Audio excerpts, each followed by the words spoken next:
If you turn your favorite hobby into a job, you'll end up hating what you used to love. That's why you should purposefully choose a job you dislike and just endure it for 8 hours. You'll be happier if you spend plenty of time on your favorite hobby after that. Some streamer who's good at winning arguments was passionately saying that. But I couldn't help but think he was wrong. Hey, Tatsuru, working overtime this late again? Huh? President Ogawa? Whoa, I didn't realize it was so late. I appreciate your dedication, but your health comes first. Go home now. I'm Tatsuru Kanda. I'm 28 and work at Love Koi Publishing, a small company with less than 10 employees, including the president. You're one to talk, President Ogawa. You're working late too. It's fine for me. I started this company to do what I love. I love this job too. It was my dream to be involved with books, so I don't mind the overtime at all. Thank you. I'm counting on you. But even if you don't mind, as your employer, I have a responsibility. Right, I understand. Well, I'll be heading home for today. See you tomorrow. I've loved books since I was a kid and always wanted to work for a publisher, but the publishing world is a tough one to get into. Even the major companies only hire about 20 new graduates, and they're still all about prestigious universities, filled with grads from T University and K University. With my university degree, getting into a major publisher was completely out of the question, Master.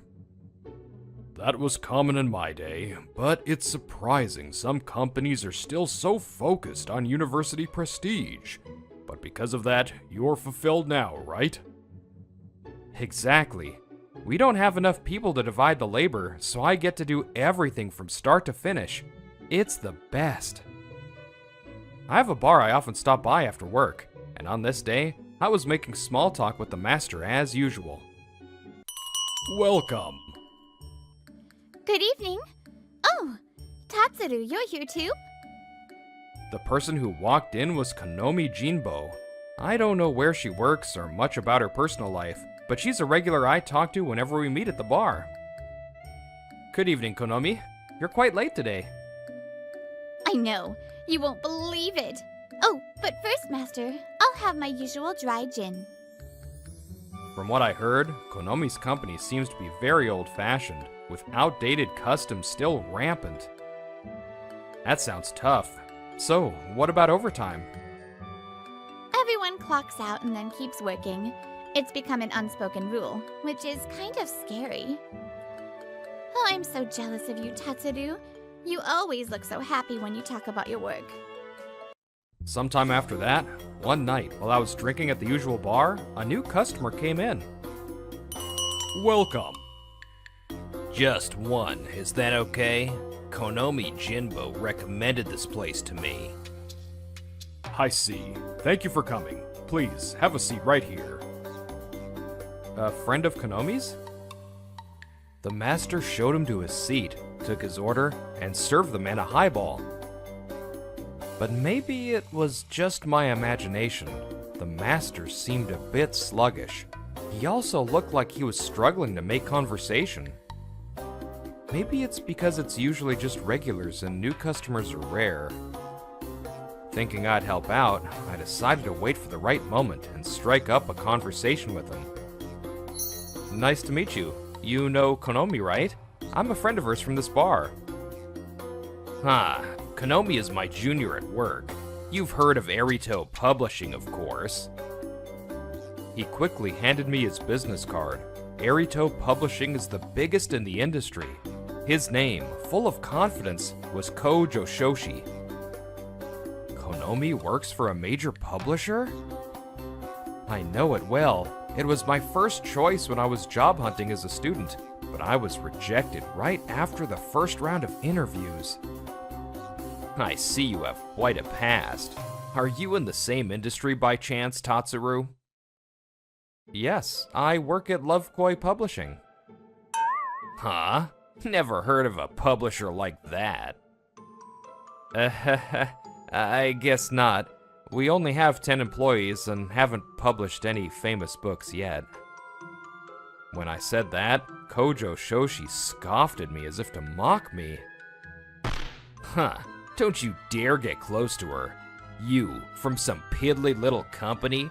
We're the elite from the top company. Know your place.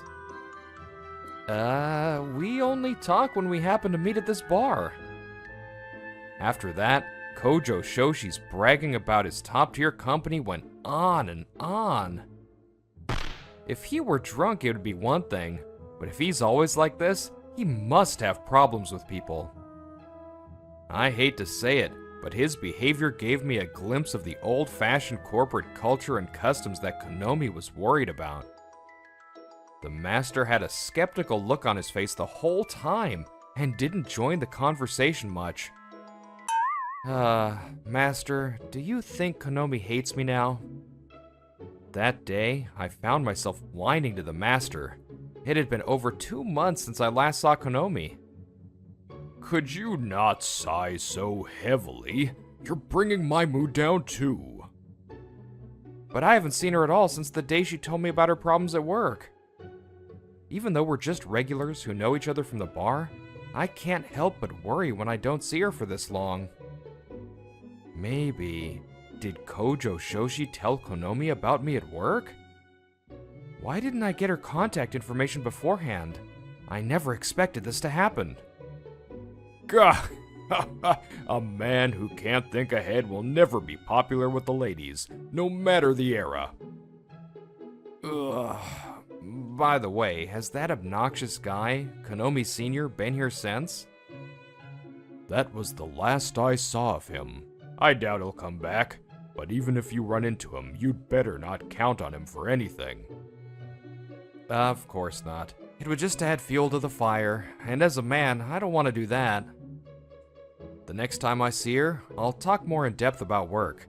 Just as I was thinking that, the unbelievable happened. Everyone, there's someone I'd like you to meet. She's our new colleague, a newcomer from a major competitor. A few days later, seeing the woman who had just changed jobs, my eyes went wide. I'm Konomi Jimbo from Erito Publishing. It's a pleasure to work with you all. Konomi? What are you doing at our company? It's been a while. You always looked so happy when you talked about your job, Tatsuru, so I've been interested for a long time. Well, even so, coming from Erito Publishing to our company is... I mean, no offense to you, President Ogawa. I know. I was surprised at first too. But when I heard during the interview that you knew Tatsuru, I was immediately relieved. The name recognition and stability of a major company must be hard to give up, but it showed me you're someone who values fulfillment more. You basically recruited her to her company without even realizing it, Tatsuru. So now you have a big responsibility. Naturally, I'll need you to be her mentor. Of course. Thank you, President Ogawa. Let's do our best, Konomi. Yes, let's. I'm looking forward to it. And just like that, a miracle occurred. The relationship that was just two regulars at a bar a few months ago turned into us being colleagues. In any case, I was relieved to see that Konomi was as cheerful and energetic as ever. Seeing her like this, I guess she didn't hate me after all. Thank goodness. Ironically, during the 2 months I couldn't see her at the bar, I realized keenly that I had special feelings for Konomi. I don't remember telling Konomi where I worked, so she must have heard it from Kojo Shoshi. That said, Konomi wasn't the type of person to look down on me like Kojo Shoshi did. Tatsuru, I've come up with a few book proposals. Could you take a look? On her very first day, Konomi brought in already well-developed proposals. Wow, these are all likely to be big hits. Do you have any authors in mind? Yes. Using my connections from college and my time at Erito Publishing, I can select the perfect author for each proposal from a wide range of candidates.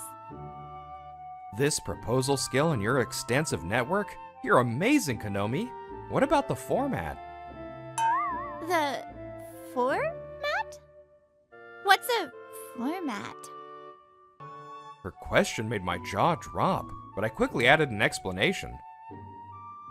The book format, like A5, Shinsho, Bunko, it means the size of the book. Oh, a different department always figured out the best solution for that, so I don't really know much about it. Huh? Oh, right. Major companies have a clear division of labor, so what about selecting the paper for the book?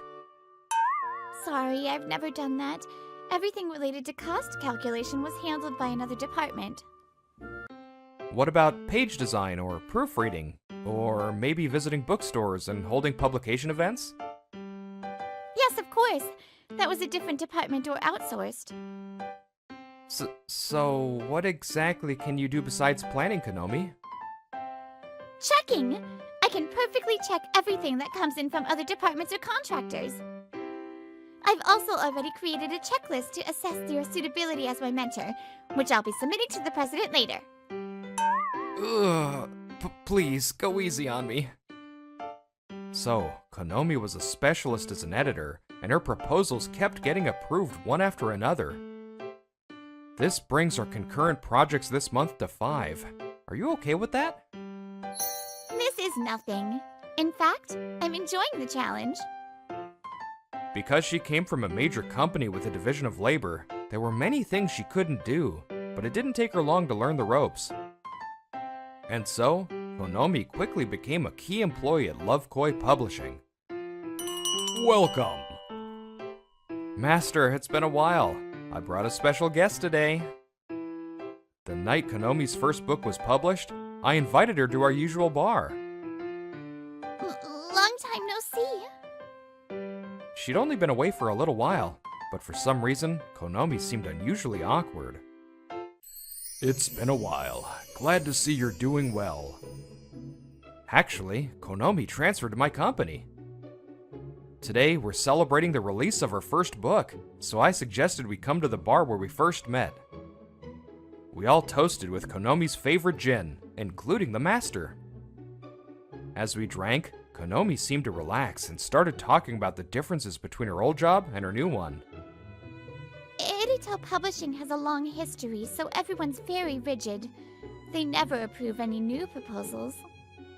They'd get angry and tell me that all I needed to do was follow the successful publications of the past, and that a rookie shouldn't do anything unnecessary. I had a feeling, but it really is that kind of corporate culture, isn't it? I mentioned before how we'd clocked out during overtime, but compliance is just for show. There's a harassment counseling office, but no one uses it because of a rumor that going there will affect your performance review. It was during that time that I kept seeing you, Tatsuru, looking so happy, and it made me want to change jobs. So she had decided to change jobs and was too busy with the handover process to come to the bar. Didn't you have anyone at the company you could talk to, like Kojo Shoshi, the one who supposedly recommended this place? I just happened to run into him here, but you must have been on good enough terms for him to recommend his favorite bar, right? Huh?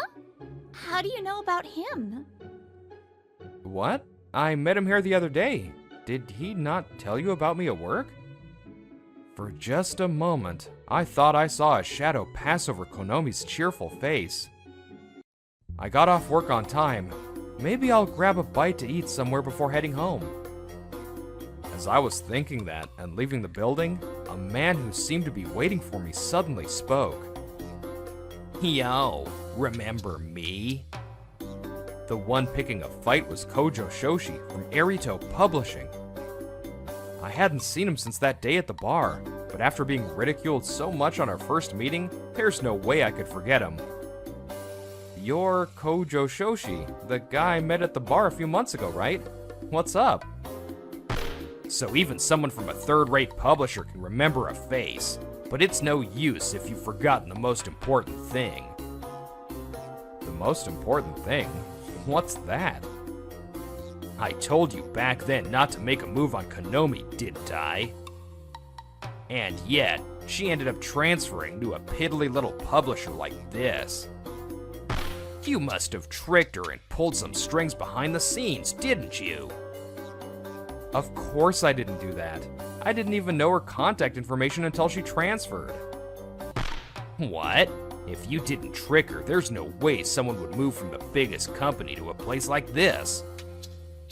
Konomi's words, seeing how happy Tatsuro always was, made me want to change jobs. That feeling, that reason for changing jobs, I'm sure it wasn't a lie. It might be third rate in terms of size, but there are a lot of things you can only experience at a small company. What's wrong with someone wanting to find fulfillment and transferring to a company like that? Huh. Someone who failed our company's entrance exam has no right to talk so big. Say what you want about me, but our company is definitely going to grow from here on out. And I won't let you insult her for taking action with such great determination and courage. I retorted strongly, thinking I might have dampened Kojo Shoshi's spirit, but he quickly recovered. Ah, Konomi. In the direction he was looking was Konomi, who had just left work. Noticing us, she came over. Why are you here, Ko? You came at the right time. This guy is full of lies. I can't even talk to him. Konomi, you're being deceived. Anyone can see a transfer like this is crazy. Snap out of it. Konomi let out a small sigh and glared at him sharply. Give me a break. You're the last person I want to hear anything from about my job change. Huh. Part of the reason I left Erito Publishing was to get away from the restrictive environment bound by old customs, but a major reason was also the stress and annoyance of you constantly hitting on me, Ko. Huh? You went to the bar that Tatsuru and I go to, lying that I recommended it, didn't you? I never told you about that place. What's going on? Well, that's, Weren't you secretly stalking me and looking into what I was doing after I left the company? No way. I wouldn't. Kojo Shoshi became flustered. Seeing his obvious reaction, probably hit the mark. You peeked into the bar and saw me talking happily with Tatsuru, and you flew into a jealous rage. You were so desperate to feel superior to Tatsuru that you pretended I had recommended the place and went in another day. Am I wrong? Kojo Shoshi stayed silent, frantically shaking his head, but neither Konomi nor I were convinced by that. I'm now working happily in the best possible environment at Love Koi Publishing.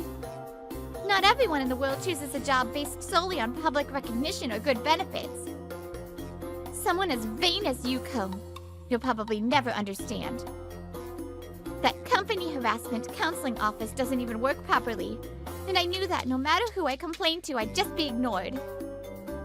That's why I didn't report it to the company. But if you're going to show up here too, I'll have to consider going to the police. Breaking out in a cold sweat and turning pale, Kojo Shoshi seemed to have lost all will to argue back. My, what's all this commotion? Just then, President Ogawa came out of the office. In front of the company, Konomi was tearfully pleading with a strange man. It was only natural for her to be suspicious. President Ogawa, good evening. I'm sorry for causing a scene. Konomi, could this man be the one? Yes, he is. You knew about this, President Ogawa? When she was hired, Konomi told me just in case something like this happened. She said there was a senior colleague who was stalking her and might show up here out of spite. I never thought he'd actually come. I see. Perhaps he didn't like the contemptuous look I gave him, as he once again spat out aggressive words. Damn it. A bunch of nobodies from a piddly publisher ganging up on me from Erito Publishing? Hearing Kojo Shoshi's outburst, President Ogawa's expression turned cold, as she calmly retorted. You really have a foul mouth. I'll have to lodge a formal complaint with the upper management at Erito Publishing. Huh? A complaint from a nobody like Love Koi Publishing will never reach our top brass. This is why people who don't know their place are such a pain. At this comment from Kojo Shoshi, both Konomi and I could only hang our heads in disbelief, because... I see. Well, the president of your company is my younger brother, but you're saying it still won't reach his ears? If you want, I can call my brother right now and have him come over. Gah! I hear that her brother has always been afraid of his older sister and can't stand up to her, so you'd better be prepared. No way! Is that even possible? Kojo Shoshi hurriedly bowed his head, but President Ogawa ignored him and reported everything over the phone. Shortly after, Kojo Shoshi was summoned by the company's upper management. As for your power harassment incidents within the company, we could overlook them as an internal matter. However, stalking a former female employee is unacceptable. Do you understand? What? So the treatment changes depending on whether the person is an insider or an outsider? Trying to save face on only the outside is a sloppy response typical of old companies. In the end, Kojo Shoshi was ordered to be transferred to the book storage in the basement, commonly known as the ouster room. Konomi's long-standing problem was finally resolved, but there was one thing that still bothered me. How did Konomi find out where I worked? I never once told Konomi my place of employment. I thought maybe Kojo Shoshi had told her, but Konomi didn't even know that he and I had met. And yet, Konomi had transferred to my company. If my hypothesis was correct, then that person must be... Welcome. Master, you really had me fooled, but I've figured out your true identity. Now, what are you talking about? The fact that Konomi knew where I worked, and the fact that you stopped coming here completely after Kojo Shoshi showed up. The way you acted strangely when Kojo Shoshi was here. From all that, you are... Konomi's father, aren't you? Gah! Ha ha! So you figured it out. Hey, Konomi, it's no use hiding. Konomi came out from behind the counter. See? I told you he'd figure it out because you're so sharp, Tatsuru. I'm sorry for not telling you until now. I figured if I was going to drink anyway, I might as well support my dad's bar, and then I just lost the timing to tell you. Thank goodness. Even the master told me that a man who can't think ahead isn't attractive. But you must have been surprised when Kojo Shoshi suddenly showed up here, right? Konomi had told me about her senior colleague stalking her, but I never imagined he'd show up himself, lying about being recommended. Back then, they were still at the same company, so I couldn't do anything too drastic. You joining the conversation really helped. I knew it. You were acting a little strange, Master. The other day, he staggered in here with a vacant look in his eyes, so this time I yelled, "Don't you ever come near my daughter again," and kicked him out. Konomi gets angry at her boisterously laughing father, telling him not to be so reckless. Seeing the two of them like this, I knew I wouldn't get another chance. Master, may I have your permission to date... No, to date Konomi? What? Hey, Tatsuru, you're getting ahead of yourself. Gah! Ha ha! So, a man who can think ahead tries to win me over first, eh? I like your style. You have my approval. Besides, if I didn't like you, I wouldn't have recommended you transfer to his company in the first place. Hey, don't leave me out of this. In every industry, there are big corporations, small and medium-sized businesses, and tiny companies, and all of them are respectable jobs. There's no such thing as a superior or inferior job. Everyone has different values they look for in their work, and it's perfectly fine to turn what you love into a job. Konomi, I look forward to our future together. Yes, me too. What's wrong with making a living out of what you love? Thanks to that, I was able to meet my irreplaceable partner. I want to prove it with my own life, so that one day I can even challenge that famous debate king.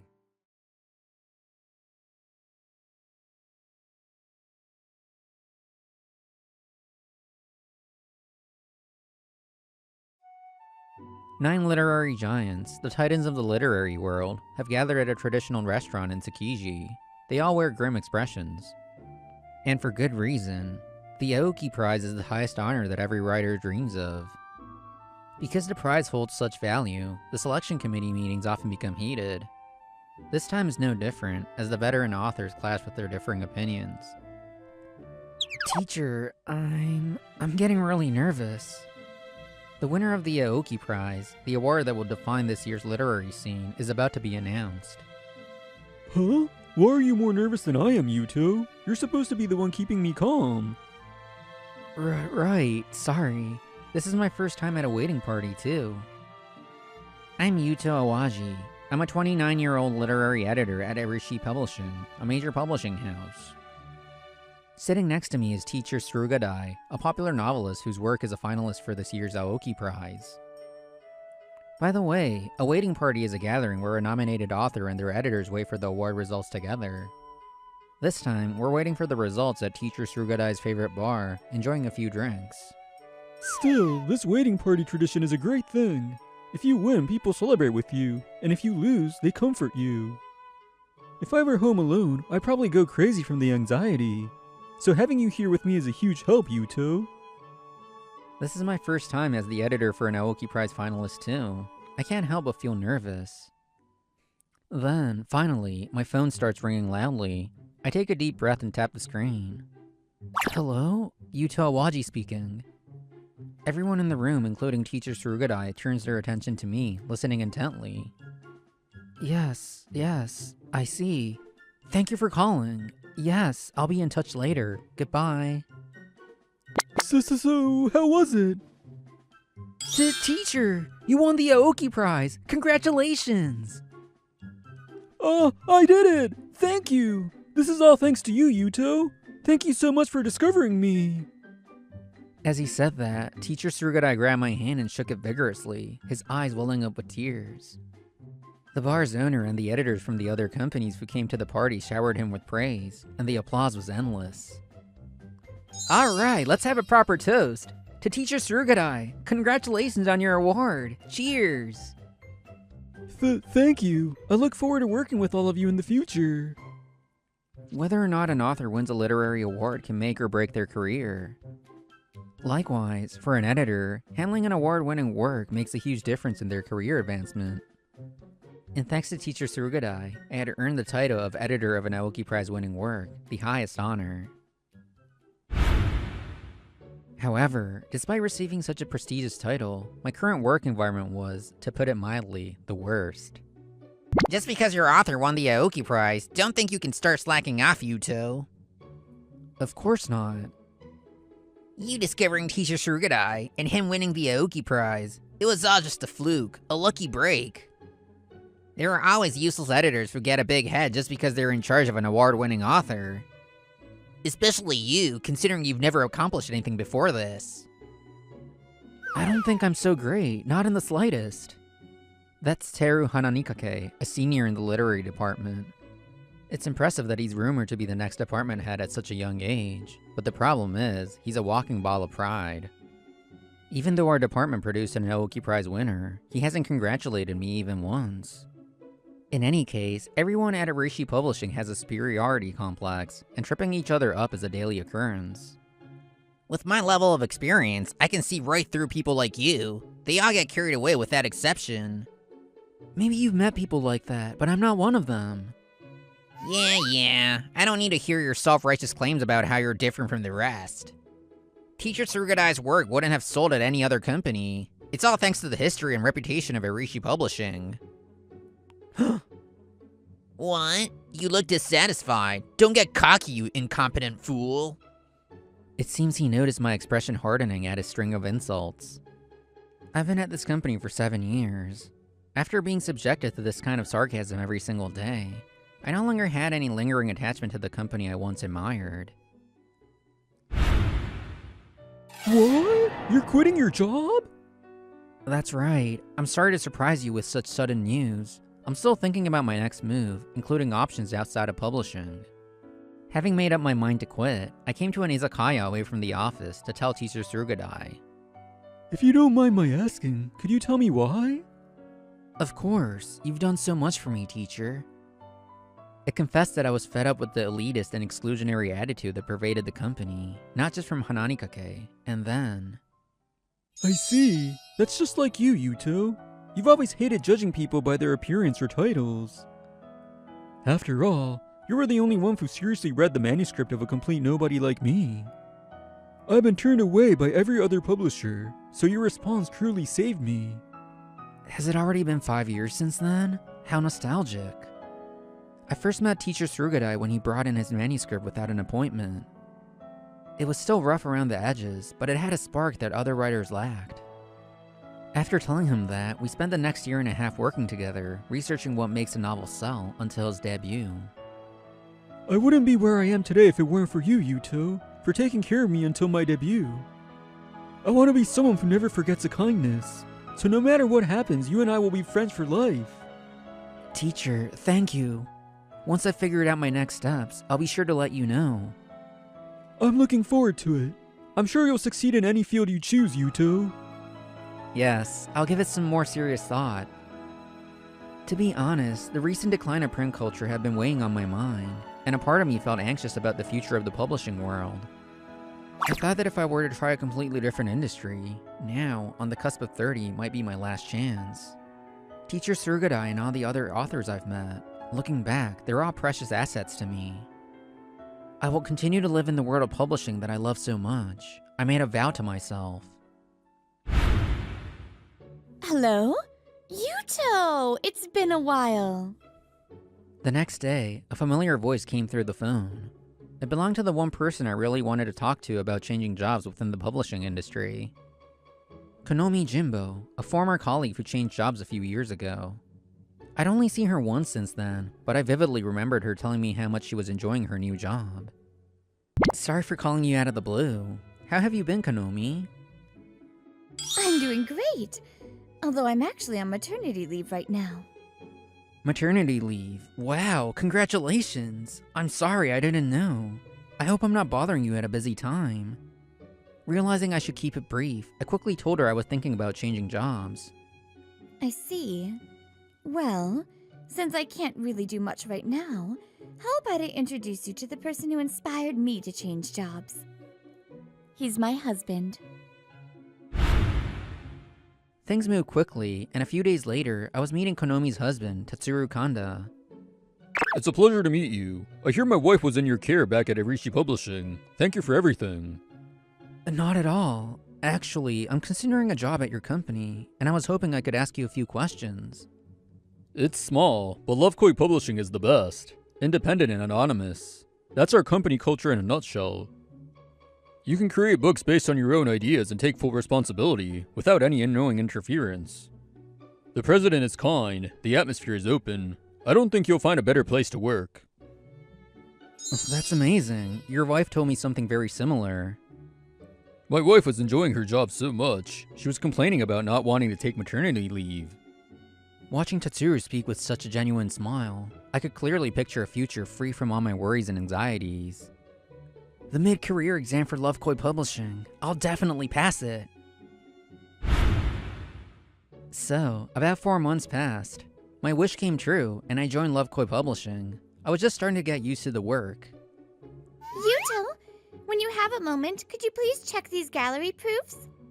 I can do it now. I'll get right on it. Thank you. This is Chihiro Suda. She joined the company right after college, and is 4 years younger than me. She really looks up to me, the guy who transferred from a major publisher. Just to be clear, the reason I speak to her so casually is because she asked me to, so she could feel comfortable and I could teach her more about the job. But thanks to you joining us, Yuto, our literary department has changed dramatically. Before, authors would just assume their books wouldn't sell if they were published by an unknown company like us. She must have had a lot of pent-up frustration. Chihiro pouted as she complained. It's true that the name Arishi Publishing helped me out sometimes, but working for a major publisher isn't all good. I told Chihiro about the useless pride and elitism that were the main reasons I changed jobs. I see. It must have been infuriating to have Teacher Surugadai's achievements, which you worked on together, be credited solely to the company's fame. That's not all. Do you know why most best-selling novelists only publish with the big 6 major companies? Huh? Isn't that the very reason I've been struggling all this time? Please tell me. Every novelist has their own writing cycle. Some take half a year to write a book, some take a full year. They all work at different paces. For example, if an author who takes a year per book writes for 20 different publishers, when can you ask them for a sequel? Does that mean 20 years later? The readers would get tired of waiting that long for a sequel. Exactly. So to ensure that best-selling authors publish with them at least once every 6 years, the big 6 thoroughly exclude other companies. The 6 companies work together, constantly taking care of the author's needs, attending drinking parties with them, and basically boxing them in to keep editors from other companies away. If just one other company gets involved, it delays their own guaranteed profitable publication by a year. Of course they're desperate. That's awful. I had no idea such a dirty adult world existed. I was on that side until just recently. I probably don't have the right to say anything. Don't worry, this is just about the corrupt traditions and customs of the past. I won't let things stay this way. Huh? Do you have a plan? I'm gonna blow a hole through this industry's rotten conventions. In fact, I've already thought of a plan. Saying that, I whispered into Chihiro's ear. Are you serious? Chihiro's eyes widened at the plan, which was so outlandish. No, it was downright reckless. The bad habits of an old industry really are hard to get rid of, aren't they? That day, after work, I came to an izakaya with Chihiro and Tetsuru, who had helped me before I joined the company. Did your wife say something similar? She did. Ever since she changed jobs, she's been saying, "The people at Arishi Publishing are nuts. I'm definitely going to write a book about it." So, for her first project after maternity leave, the proposal's already been approved. You should help her out, Yuto. That sounds exciting. What's the working title? The smallest dog barks the loudest. I see. How about a subtitle like The Downfall of a Company of Naked Emperors? That's good, but isn't it a bit too serious? What about something like, is that pride really necessary? As expected from the literary department. I just sent a message to my wife. We're going with Chihiro's idea. Yay! As my prize, you have to treat me to lunch sometime, Yuto. And so, in the middle of this fun time, something I could never have imagined back at Arishi Publishing, my phone rang. I looked at the screen and couldn't help but furrow my brow. Is something wrong? Is it a call? It's my old boss. I let out a small sigh and tapped the screen. Yuto, stop being so stubborn and get back here now. Huh? What are you talking about? I'll even talk to the board and consider giving you a raise. After that, Hananikake continued to throw out tempting offers, clearly desperate to get me back. I could sense the panic behind his calm facade. Unfortunately, I have no intention of coming back, so goodbye. Hey, wait! Chihiro peered at my face from beside me. Not wanting to worry her, I quickly apologized and returned to our conversation. A few more months passed, and I finally achieved a major goal I've been working towards. I managed to arrange for Teacher Surugai's first work since winning the Aoki Prize to be published by Love Koi Publishing. You did it, Yuto! You finally broke the cycle of him rotating between the big 6 publishers. Well, I've known Teacher Surugai for a long time. Now, if only we could get other authors to follow his lead. Chihiro and I have been visiting bookstores every day since the release date. In the world of novels, Love Koi Publishing is practically unknown. That's why we had to bow our heads to the bookstore staff and ask them to place the book in a slightly better spot. I never knew that even the prominent shelves in bookstores were all prioritized for the big 6. Bookstores benefit more from staying on the good side of companies that publish a lot of books. In a way, it can't be helped. Still, in this bookstore, even though it's Teacher Surugai's new book, I can't even tell where they put it. You're right. Should we ask a clerk? But when Chihiro asked a clerk, the answer we got was horrifying. Apparently, salespeople from the Big 6 had recently been visiting one after another, giving guidance on book placement. The golden zone at eye level, the prominent flat display zones, and the end zones at the end of aisles. They have been pressured to prioritize books from the Big 6 in these 3 high-selling locations. But this is Teacher Surugadai's new work. It's a book that's guaranteed to be profitable for the store, isn't it? For the sake of the fans, couldn't you make an exception and place it somewhere easy to find? I understand that completely. It's just that if we get on the bad side of the major publishers, it will cause problems for us down the line. However, despite the major publishers' harassment that even involved the bookstores, Teacher Surugadai's new book became a massive hit. Gratefully, we even received an offer for a movie adaptation. Yes, thank you. I'll discuss the movie adaptation with the teacher and get back to you. In addition to adaptations for TV, movies, or games, an editor's job is also to be the point of contact for all corporate inquiries, like interview requests. I was screaming with joy as I threw myself into my work when it happened. Yuto, if you're here, show yourself. It's a small company, so there's no reception desk or security guard. Hananikake just brazenly walked right up to me. Showing up unannounced like this is a problem. What do you want? What do I want? Why haven't you responded? You're coming back to us, aren't you?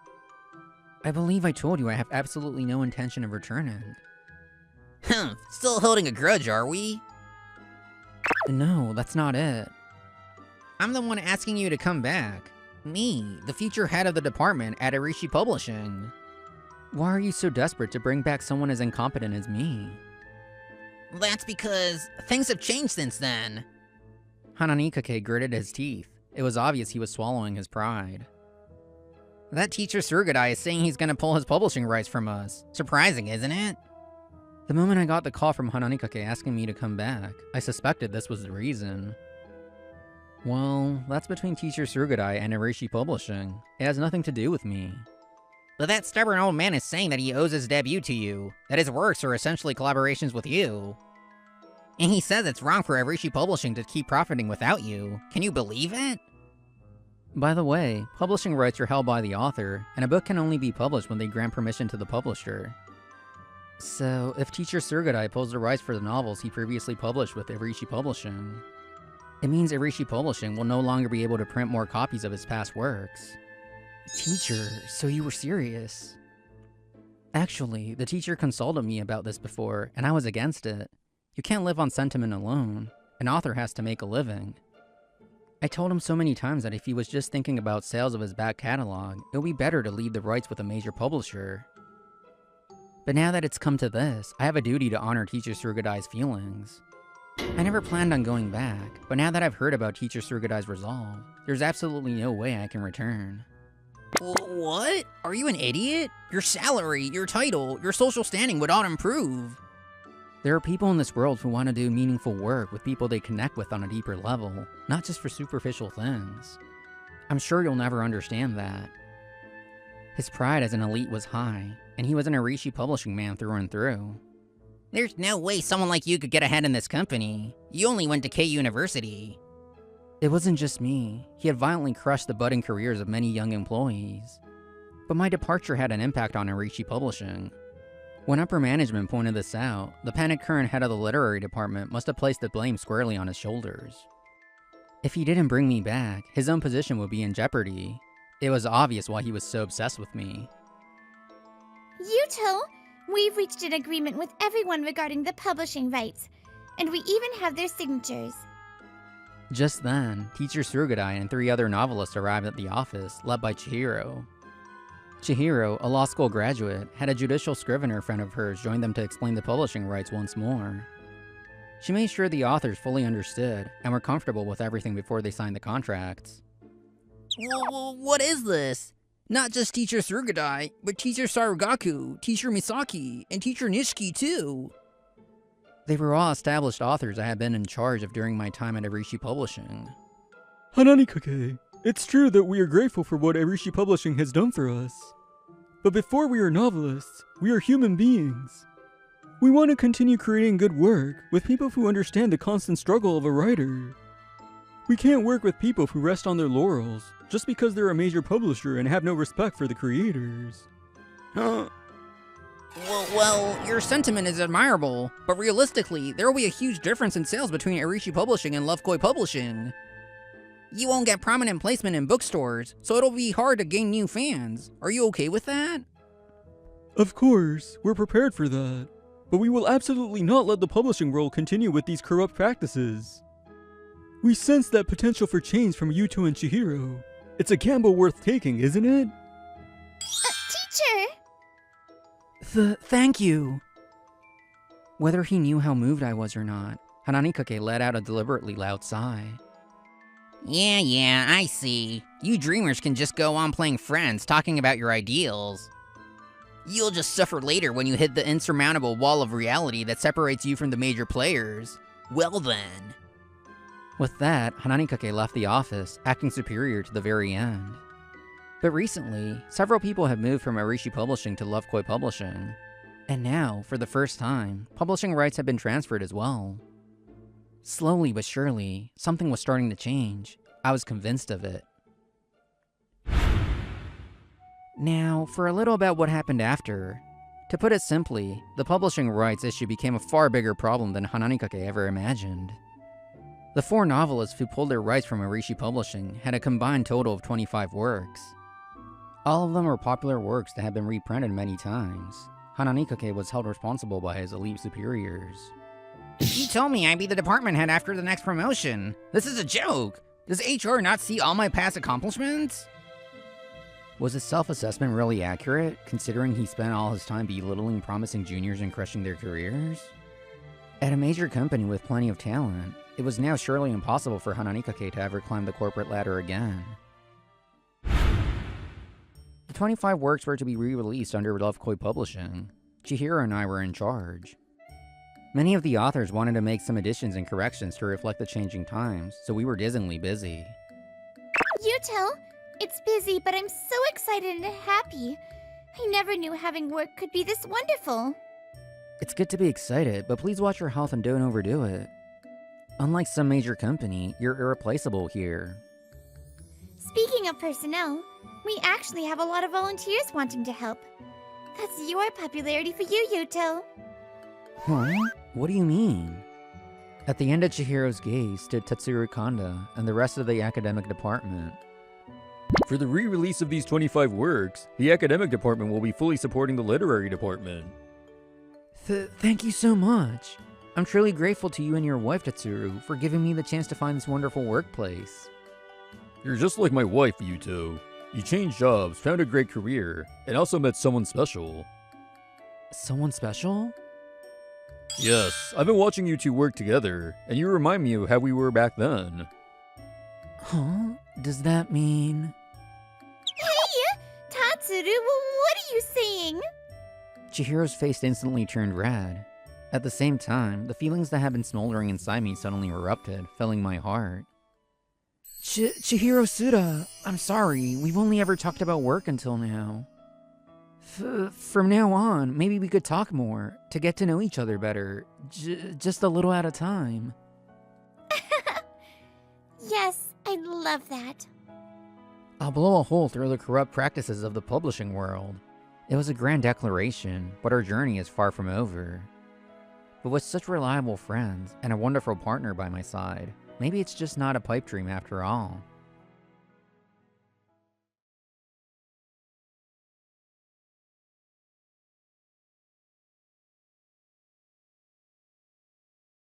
The new series you're in charge of. I heard you got 3rd place in the readers poll. That's amazing.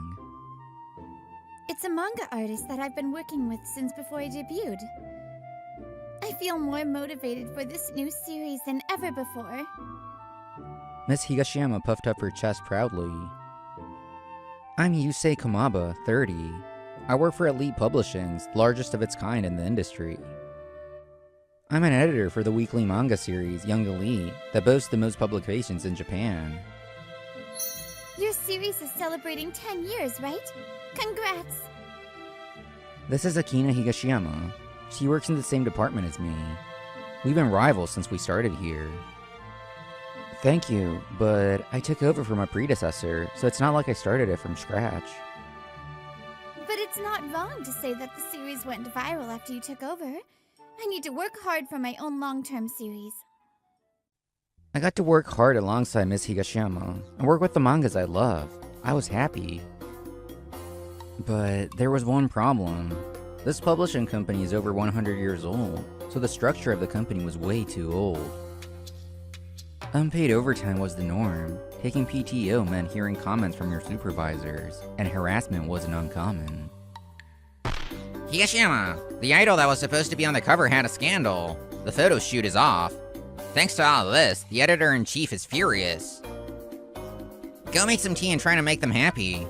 It's hard for us to do our jobs when that person is unhappy. This is Taro Kusune. He was one of our 4 vice-in-chief. He was savvy and the higher-ups liked him, so he was successful, but anyone below him did not like him. Very old-fashioned. Mr. Kusune, why do I have to do that? What? Because you're a woman. There's only one woman in this editing department. This is your chance to take advantage of being a woman. I refuse. Miss Higashiyama refused to do what he said and returned to her desk. Huh? What's this? It must be her to be so unfeminine. Mr. Kusune, I've said this many times before, but I don't think you should talk like that in this day and age. You're a man and you're saying that? What an annoying world we live in now. Listen, I'm saying this for her own good. Why is saying something to help someone considered harassment? He should have received harassment training when he became vice chief editor. It's not about what we think, but about how the person interprets it. You should be careful. Yes, sir. By the way, the editor-in-chief wants to pick one newer member to be vice editor-in-chief. If that happens, it'll probably be either you or Higashiyama. I'll vote for you, Kamaba. Thank you, but I hope you can look at skill set and make a fair decision. Haha, you're so proper. You should kiss up a little in times like this. Remember that. Mr. Kusune laughed and disappeared. The rumor spread throughout the department. Miss Higashiyama declared war against me. I'm sure you've heard from people around you that I'm a ball of ambition. Well, yeah, but I'm not gonna go easy. Then it's a competition. I'm gonna get promoted next. Miss Higashiyama was never fearful. She always came at me head on. It was refreshing. We didn't try to trip each other up. This relationship between us was nice. A few months later, the series that Miss Higashiyama was in charge of was increasing its fanbase and became a hit series. The first book sold unbelievable numbers. She was getting results. Yusei Kamaba, you've been promoted to Vice Editor-in-Chief. Congratulations! Thank you. I also worked hard to make the series I was given a popular one. But these past 6 months, Miss Higashiyama did better than I did. What does this mean? Why was I chosen? I questioned it, so I asked Mr. Kusune in private. What? Miss Higashiyama is a woman. That's why her promotion was pushed back. Isn't that obvious? I couldn't believe my ears. I couldn't believe that such an outdated system still existed in this day and age. We're lucky that we're men. You're lucky to get the position. Good luck, Vice EIC Kamaba. I didn't know if he was trying to be encouraging. He slapped my butt, but I didn't feel any pain. I had really wanted this promotion, but I couldn't be genuinely happy about it. I couldn't focus on my work either. A few days later, I was walking down the hall. I noticed Miss Higashiyama's voice in the break room. I stopped and listened. She was talking to another woman from another manga department. I said I'd definitely get promoted and change this company, but I'm sorry. I couldn't keep my promise this time. You didn't have to promise. Thank you for thinking of me. The harassment counseling room exists, but isn't effective either. Miss Takabon, if anything happens, please let me know. Okay. As long as you're here, I can try my best. I see. Oh yeah, I was gonna give this to you. To me? Even though she was having a hard time herself, she was worrying about the other women in the office. I clenched my fists. After a while, the other woman left the break room, so I went to talk to Miss Higashiyama. Huh? Mr. Kamaba? How long have you been there? I'm sorry, I heard everything. Is she alright? Miss Higashiyama stared off with sadness in her eyes and sighed deeply. The harassment counseling room hasn't changed. It's just on paper. It's so stupid. It's not funny at all. When Miss Higashiyama first started, she was harassed at work and went to the counseling department to talk about it, but I decided not to think about it, so I'm fine. at the time, I'd been hearing about the situation from her. I heard her say this and figured things were on the mend. But since then, I've witnessed her being a victim. She would help others and brush off her own experiences. So, after talking to the company, all that changed was the victims, not the perpetrators. Nothing was solved. You just decided to hold it in. Are you really okay? I'm fine. I decided to fight back in my own ways. So don't worry about it. Work hard so you don't lose against me. That's what'll save me. Her smile back then was so vibrant, I can still remember it clearly. Since then, I've battled with Miss Higashiyama as her rival. The gender inequality was deeply rooted in this company. These roots found their way into the harassment counseling room that was supposed to be fair. I learned this back then and decided to fight to change this company. You realized what I was fighting, but I didn't want to ask you, a man, for help. I believed that I could still make a difference, that I could change things. But no one can hear me if I yell from the bottom of the ladder. I have to have more power to make change. People always said Miss Higashiyama was a ball of ambition. She had a quiet fire burning inside of her. I don't like men who say because you're a woman. But you always fought with me on an even playing field. To be honest, Mr. Kasune always asked me. Every time, I would analyze what Mr. Kasune told me and come to the conclusion that his way of thinking was wrong. But I failed. I can't beat you, and maybe I can't do this. After the first tears she had been holding back fell, she couldn't stop them. Why? Just because I'm a woman? I didn't beat you. I got promoted because this company is corrupt. I think people like you need to be properly evaluated. You can say that, but this company won't change. There's a way. Do you want to start a company with me? What? What are you saying? I'm serious. Not immediately. But do you want to start talking to each other as business partners? I noticed that the way this company runs is not right, but I didn't have as much fire in me as you do. That's why I was able to work here for as long, but it doesn't sit right with me either. I was surprised too, that I could decide to throw away this fortunate position of mine at this company.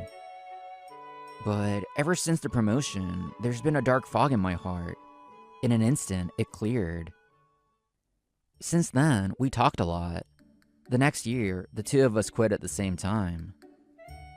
The new company we started was an agency for creators mainly focused on manga artists. We're starting with a rental space, but our workplaces are the publishing companies and the manga artist studio, so that's not a problem. Yeah. Okay, the two of us are going to change the world that has been claimed by privileged people. Manga artists didn't have coworkers, they were alone. Many of them didn't have experience in an office. Oftentimes, they didn't have the best social skills. I've seen a lot of publishing companies take advantage of that and force their power on young manga artists. We take care of discussing the series and negotiating salaries. This allows manga artists to focus on their work. We protect them from the publishing company's impossible demands. Some manga artists don't know about copyright laws, and such so, they would be ignored when it came time to turn their works into dramas. The licensing fee would be insanely cheap, and the scriptwriters would just change the story randomly. We have to change that.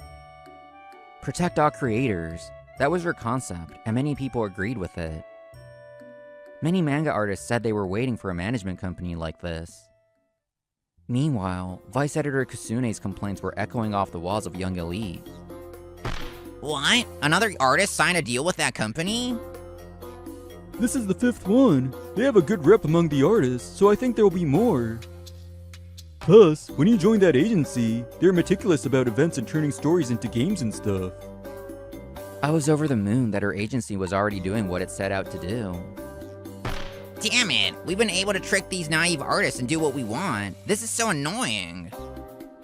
Higashiyama, she's acting cocky. What is she doing starting a company? As a woman.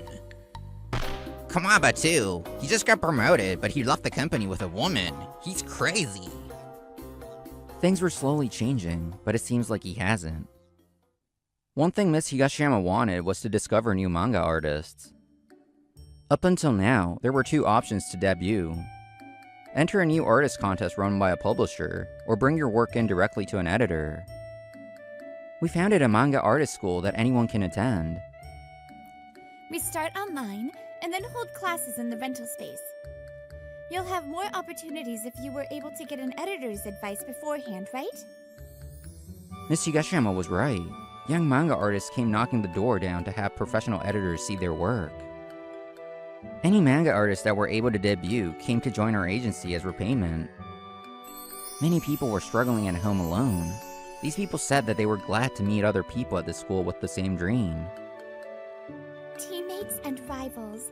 Having these people around you is important. It can change the course of your life. Miss Higashiyama looked at me and smiled happily. We have classes every day and more manga artists joined us. We need employees. You're right. I just heard from the best person that they want to join. Come in. It was the woman that had been talking to Miss Higashiyama about harassment that day in the break room, Miss Takaban.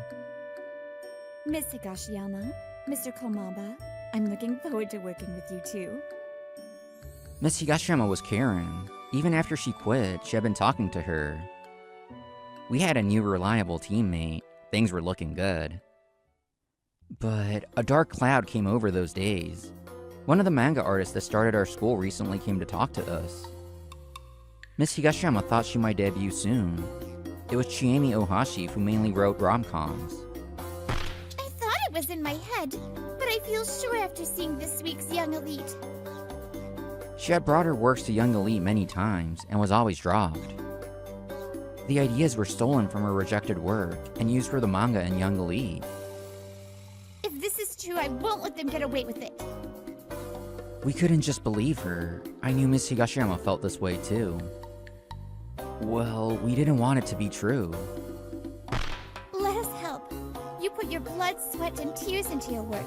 They can't treat your work like that. This woman was trying to chase her dreams and suffering. She couldn't just leave it alone. I felt that too. Yes, if this is true, we will not allow it. Thank you. A few weeks later, Miss Ohashi brought a new story to Elite Publishings. She was waiting in the waiting area when Taro Kusune appeared. You're so persistent. We won't accept just any woman manga artist. You need a lot of strength to keep up with the series. I understand that. Would you like to take a look at my storyboard? If you insist, let me see. Mr. Kusune started looking at the storyboard with annoyance. It's not bad, but it's missing something. You say that every time. Can you tell me more specifically what is good and bad? The setting, plot, characters, dialogue. Does anything stand out? Is it all bad? Mr. Kusune scratched his head and brought his face closer to hers. If you show some loyalty, I might be able to tell you. How about it? Do you have a boyfriend? Miss Ohashi glared at Mr. Kusune. She took her storyboard and left. See? She's not ready to do anything. That's how these women manga artists are. As soon as he confirmed he was alone, Mr. Kusune called someone. Oh, hello. I thought of a good character and setting. Yes. Use it for your current plot. Don't thank me. I'll do anything for you. Mr. Kusune had memorized the idea that Miss Ohashi brought him. And he was relaying the info to a manga artist that he knows. Okay, let me go back. Mr. Kusune tried to leave the meeting room. Miss Higashiyama and I were there recording with our phones. What? You two are former employees, but I don't think you should be in this office. Why are you recording? Long time no see. We signed the visitor list. Chiemi Ohashi and 2 others. We recorded your phone call earlier as well. You two, you tricked me. Trick sounds bad. We just wanted to protect the manga artists and their potential. Will you tell us? Who were you on the phone with just now? We have an idea who it was, but... I can't tell you that. I see. We'll have to ask Mr. Gohongi directly. I don't think he knows the ideas were stolen. He'll probably be surprised and furious. I already had it published, how could you? Mr. Gohongi was a big-time manga artist at Young Elite. Mr. Kasune was sweating. I called on Miss Ohashi from outside the room. In her hands were all the storyboards she had brought in before and copies of Mr. Gohongi's work. I've loved Young Elite since I was a kid. I can't believe this kind of theft would happen here. Miss Ohashi glared at Mr. Kasune with resentment. She handed the papers to Miss Higashiyama and me. When we checked with Miss Ohashi, there were over 10 cases of stolen ideas. What? You investigated? Every time. 2 to 3 weeks after Miss Ohashi brings you a story, the idea is used in the series. Especially this character. This is definitely Miss Ohashi's original idea. You can't call this a coincidence. This character was modeled after an abandoned mutt that I found as a child. We don't know what kind of dog it is, and it has unique patterns, but it looks the same and has the same name. Grr. Mr. Kasune couldn't say anything after seeing the picture of the dog. He ran away. This is bad. How can I tell Mr. Gohongi? Mr. Kasune ran away into the editing department where outside people couldn't enter. But Miss Higashiyama and I thought this through. We had already made her move. Mr. Kasune, do you have a moment? What is it? I'm busy. Talk to me later. But the board told me that you need to come right now. Bored? Did they already find out? No way. There's still time. Damn it, that woman. If the board wants to see you, you have to go. Mr. Kasune walked with cold sweat dripping down. He knocked hesitantly. We meet again. What? Why are you here? We had scheduled an appointment for Miss Ohashi to meet with Mr. Kasune. And we had set an appointment with the legal department right after. Miss Takabon was with us now. Kasune, what have you done? Apologize to them right now. Well, what's happening? I don't know what this is about. Don't play dumb. Harassment based on outdated gender ideals. I have shivers down my spine. What? I take care of my subordinates. I was rooting for your promotion, but the result was unfortunate. Mr. Kasune desperately tried to cover his tracks in front of the board member. I almost said something, but this was about the woman. I was always worried about Miss Takabon. I've known her since college. Even though she was in another department, you talked to her constantly. You even followed her home, didn't you? Stop saying nonsense. Do you even have proof? What? You know what this is about, and yet you ask for proof? You want the proof? I felt bad about leaving Miss Takabon when I quit. I kept in touch with her. Miss Takabon is kind, so you probably thought she couldn't do anything. But she asked me for help. She mustered the courage and took action. So I gave her this. I told her it would help bring you down. It was a pen that could record things. Miss Higashiyama had asked her to gather evidence. Miss Takabon laid out pictures and logs of the voice recordings on the desk. These are all lies. I'm being framed. Don't believe them. Mr. Kasune tried to cling to the board member, but he looked like he had given up. We've already sent the evidence to your legal department through a lawyer. We're planning to sue. Sue? Is it worth all that? I wanted Miss Takabon to survive in this male-dominated society. Stop talking. Just hearing your voice is terrible. You couldn't imagine these words coming from Miss Takabon's kind mouth. Mr. Kasune wilted. I had to tell him something. There was something nagging at my chest. Mr. Kasune, do you remember when I asked you why I was promoted instead of Miss Higashiyama? What? I hadn't told her about this. I held it all in. Because she's a woman. You said that, didn't you? I was painfully aware that that was how this company worked. But in this day and age, you'll only get left behind. Please admit it, Miss Higashiyama deserved that promotion more than I did. And that you can't destroy the dreams of these manga artists just because they're women. I had fought with and alongside Miss Higashiyama. I couldn't let it go that this was how that ended. The board member looked uncomfortable. I bet he was aware too. They didn't make eye contact with me and bowed their heads. Kisune, you'll be punished later. Mr. Komaba, Miss Higashiyama, Miss Takaban, I'm sincerely sorry about all this. It is partially the company's fault. I will make sure he learns his lesson, so go easy on us. This board member had a lot of pride and was very old-fashioned. I felt like I took down a big obstacle. Miss Higashiyama glared unforgivingly, but she smiled at me. Stealing ideas for manga artists and various counts of harassment. Mr. Kusune's wrongdoings were discovered by all the higher-ups. But Elite Publishing's was soft. They tried to send Mr. Kusune to a random department and leave it at that. That was close. The company isn't brave enough to tell Mr. Gohongi about all this. Once this blows over, I'll be back in editing. I'm an important asset. Their lawyer responded, "He's deeply regretful and he was transferred, so please be kind." What? That's it? How corrupt are they? I'm glad I prepared something else. Miss Higashiyama asked the lawyer to sue and contacted someone for the second part of her plan. That night, Elite Publishing's was on the news for all their shady business. Mr. Kusune's stuff was terrible, but the company was blamed for trying to hide it. It went viral. Elite Publishing's panicked and held a press conference. Mr. Gohongi had no part in the recent events. All the responsibility falls on the current editors. We are deeply apologetic. Mr. Kusune was fired for his many offenses.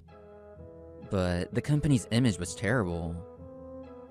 On top of that, Mr. Gohongi's series was cut because of the theft. People were furious. What? Mr. Gohonji did nothing wrong. The legal responsibility was all on Mr. Kusune.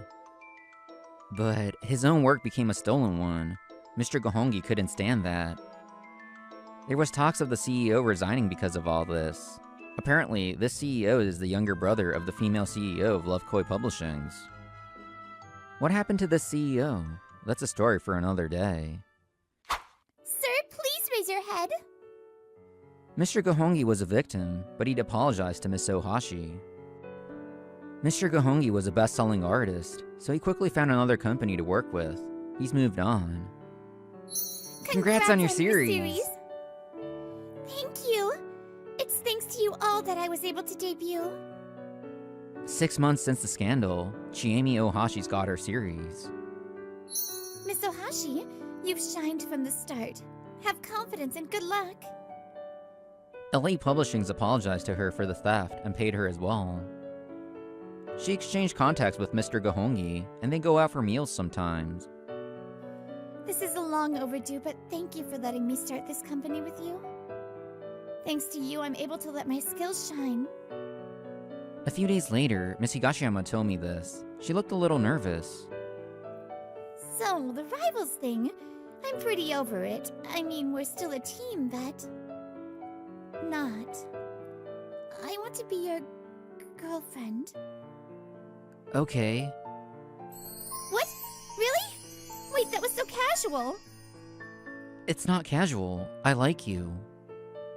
I never said anything, but since we became rivals, I've been into her. I was waiting for her to have feelings for me too. She blushed when I told her this. She tried to change the way that women can exist. I'm sure the ripple effects are happening even now. Everyone has their own beliefs, their own ideal society. Sometimes we'll hit obstacles and trip, but I believe we are marching toward a brighter future.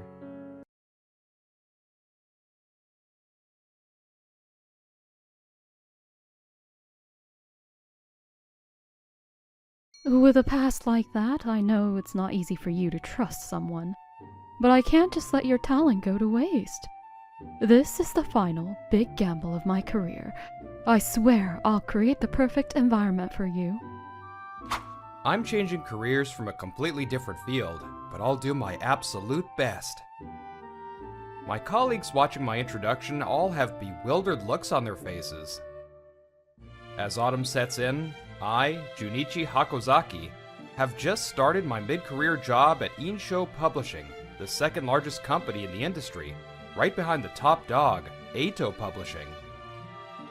I'm 28 years old and have been assigned to the weekly manga Shonen and Telly. Just a few days ago, I was working in a cafe wearing an apron. You never know where life will take you. A graduate from N University? Isn't that a first for our company?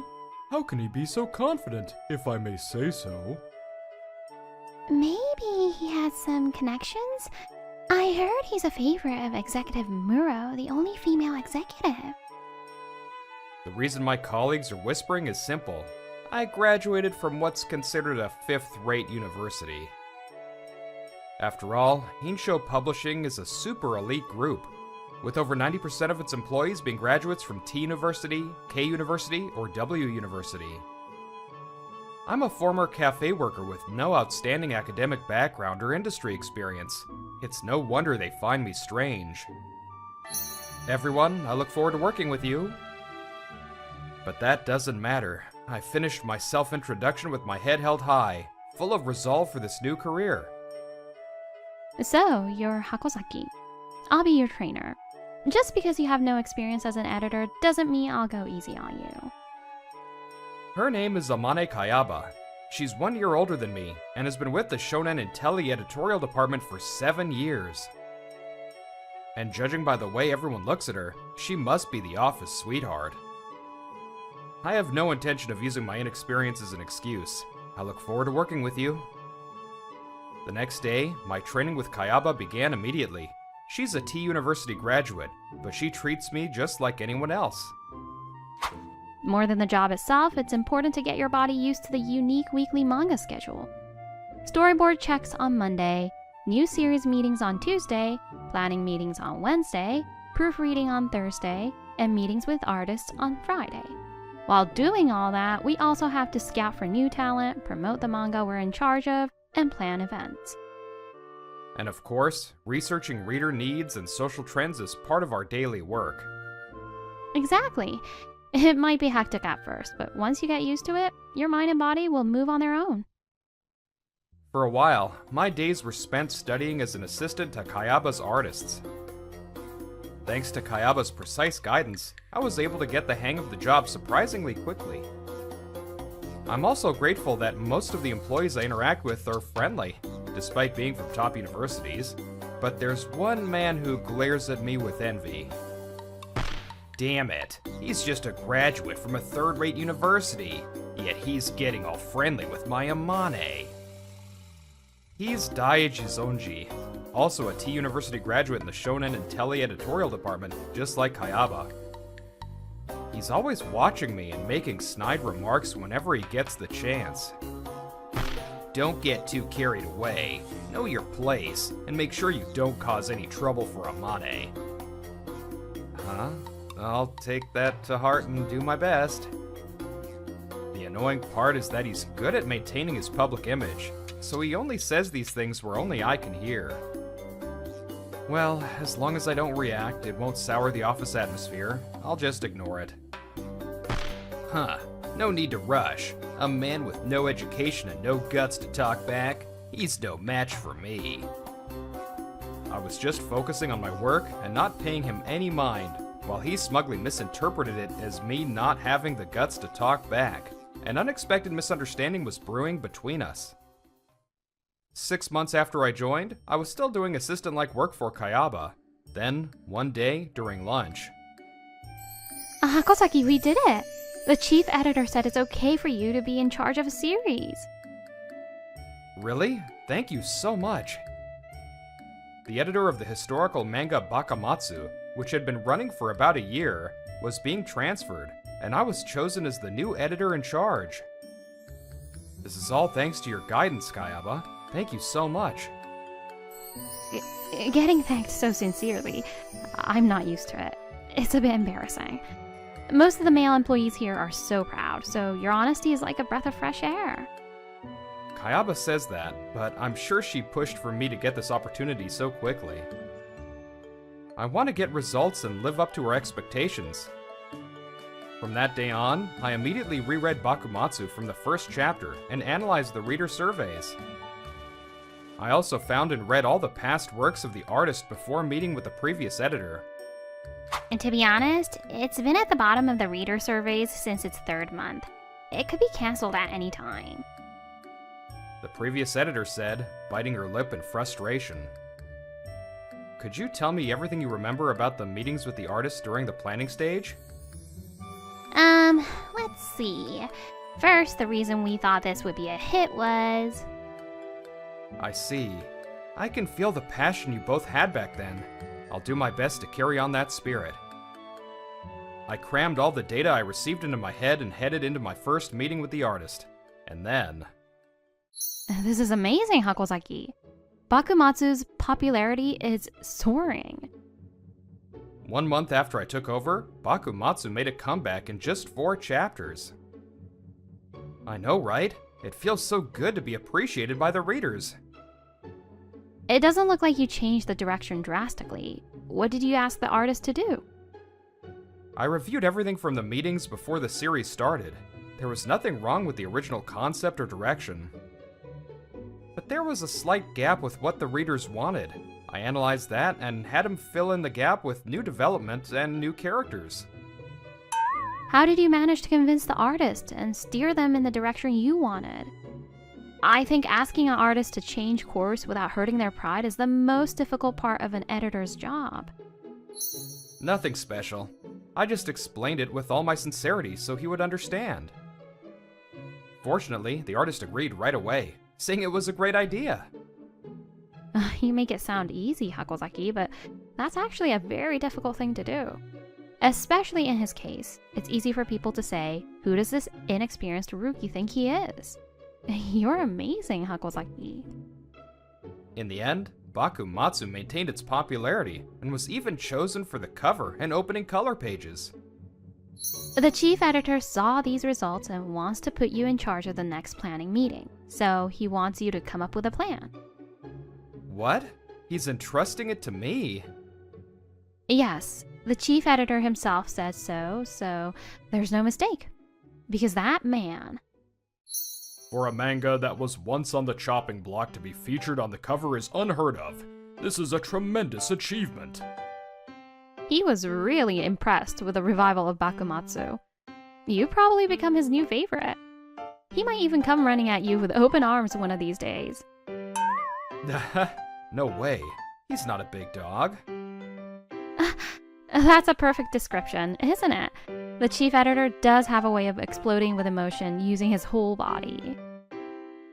From that day on, Kayaba and I shared a secret understanding that the chief editor is like a big dog. The following week, I brought up an issue I'd been thinking about concerning the future of the manga industry. Once they achieve their long-awaited debut, they face a battle against the pressure of weekly deadlines. I believe that more and more manga artists will find it physically and mentally draining to keep up with this. That's been a long-standing issue. How would you solve it, Hakozaki? From now on, manga will be an era of specialization. It's more time efficient for a team to handle the art and the story separately. So, the editorial department would assess the skills of aspiring manga artists and have them form various teams. How about we regularly provide opportunities for them to co-create one-shot works? So, you'd have them focus all their abilities on either art or story. That's interesting. Thank you, sir. The chief editor had more faith in me than I expected, and my proposal plan was quickly adopted. By the way, he's also a man who has risen to the position of chief editor in this education-obsessed company. Of course, he's from a top university. Not everyone with a top education is closed-minded. I'm lucky to be working under him. The other employees in the meeting also praised my plan, saying it was something they couldn't have come up with. The level of potential new series has clearly improved. The manga artists are highly motivated. It's all thanks to your ideas, Hakozaki. Thank you. After carefully preparing the project, the aspiring manga artists were divided into teams and began creating one-shots. The result was a huge success. Of course, some artists initially resisted, wanting to do everything themselves, but once they experienced collaborative manga creation, they found new perspectives and many discoveries. It was praised as a great stimulus, and I want to do it again. Alright, it's sudden, but let's all go out for a drink tonight. And so, despite the last-minute invitation from the chief editor, many editors joined the drinking party.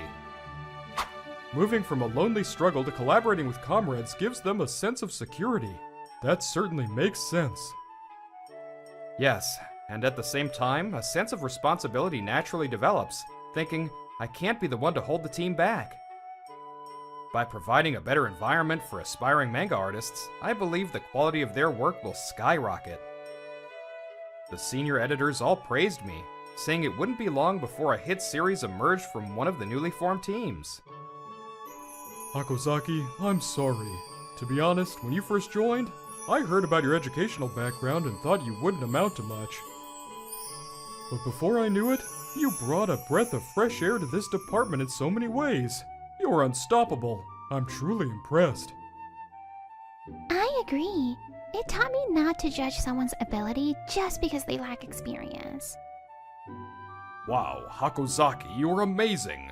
First you revive an unpopular series, and now this. I have to admit, you've got real talent. Thank you. Sir? Chief Editor, don't you think you've had a bit too much to drink? The chief editor pounced on me like a big dog. Just as we had talked about before, Kayaba and I exchanged a look and laughed. However, this man remained unchanged. Noticing the atmosphere between Kayaba and me, he spoke to her. You should be careful. Things are just going well for him by chance right now. Soon, his true colors will show. Even as Kayaba tilted her head in confusion, Jizonji's rant didn't stop. A poor education means he ran away from the tough battles of entrance exams in the past.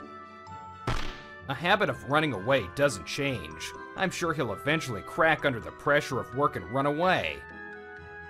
I heard his last remark, but I pretended not to, and continued to entertain the chief editor.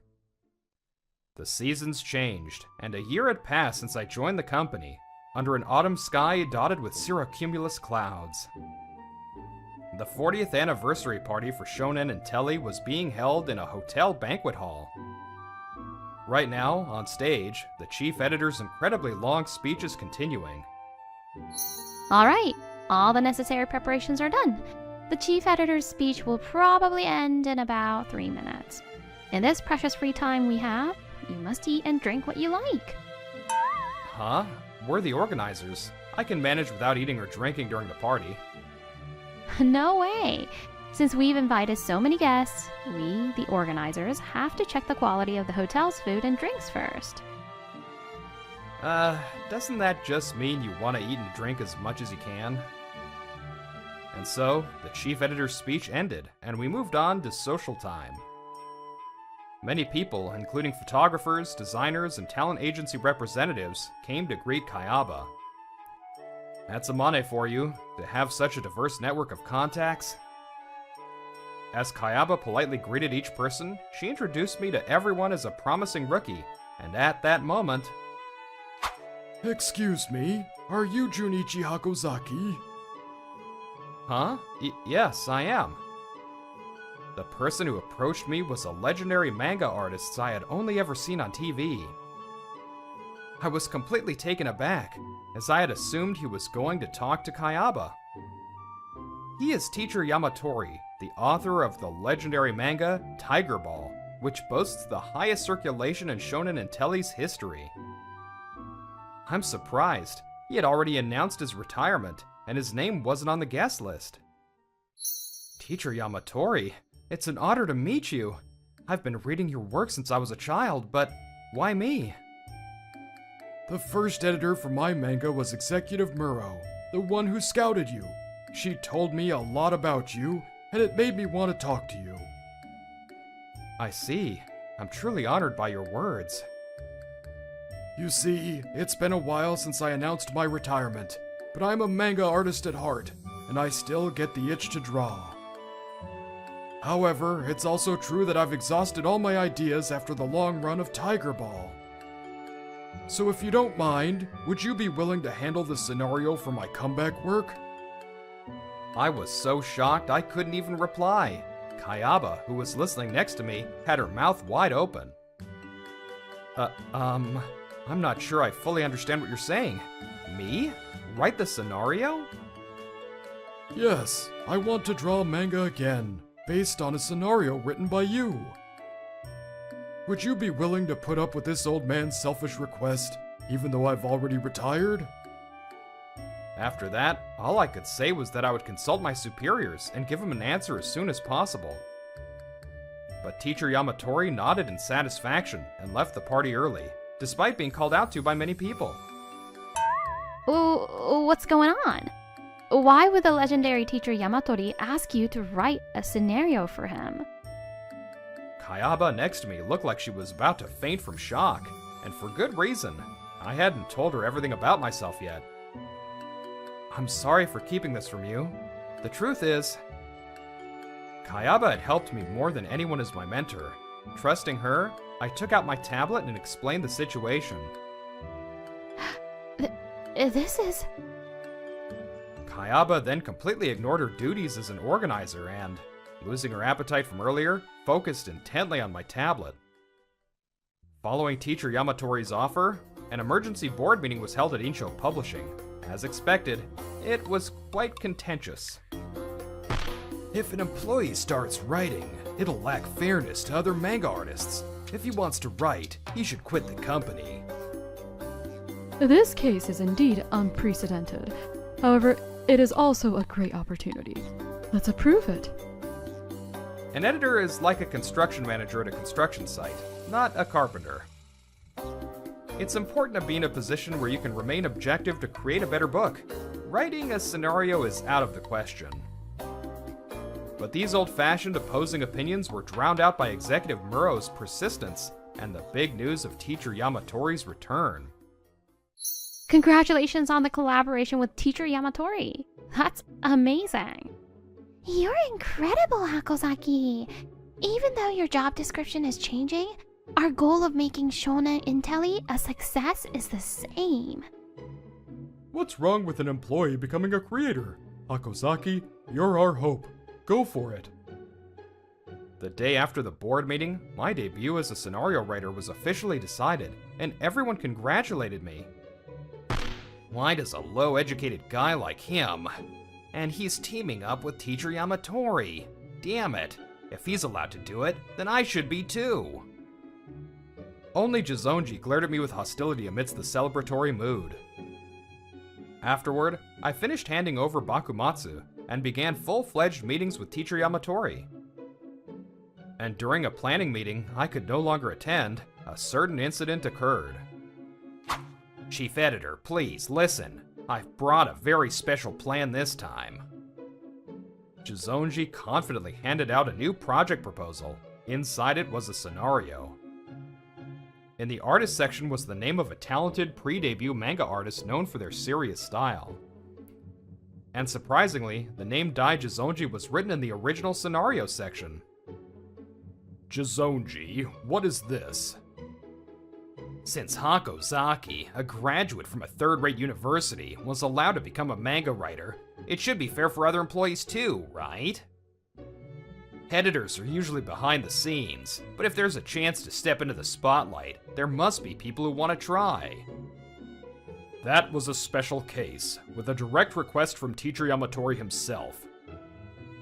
As long as you have the skill, it shouldn't be a problem. Would you please take a look? With a small sigh as if to say, I have no choice, the chief editor flipped through the scenario. But his expression gradually changed, and he leaned forward with an impressed, "Oh." Despite the unique world building, it has a great opening that pulls you in right away. You wrote this, Jizonji? Thank you for the compliment. I would be happy if you would consider it at the next new series meeting. When the chief editor looked around for the reactions of the other employees, everyone who had read the scenario was nodding slightly. Seeing this, Jizonji was certain of his success and smiled faintly. But Wait a minute. the one who broke the almost decided flow was Kayaba. This scenario is complete plagiarism. We can't even consider it for the new series meeting. A tense atmosphere filled the conference room following the abrupt accusation of plagiarism.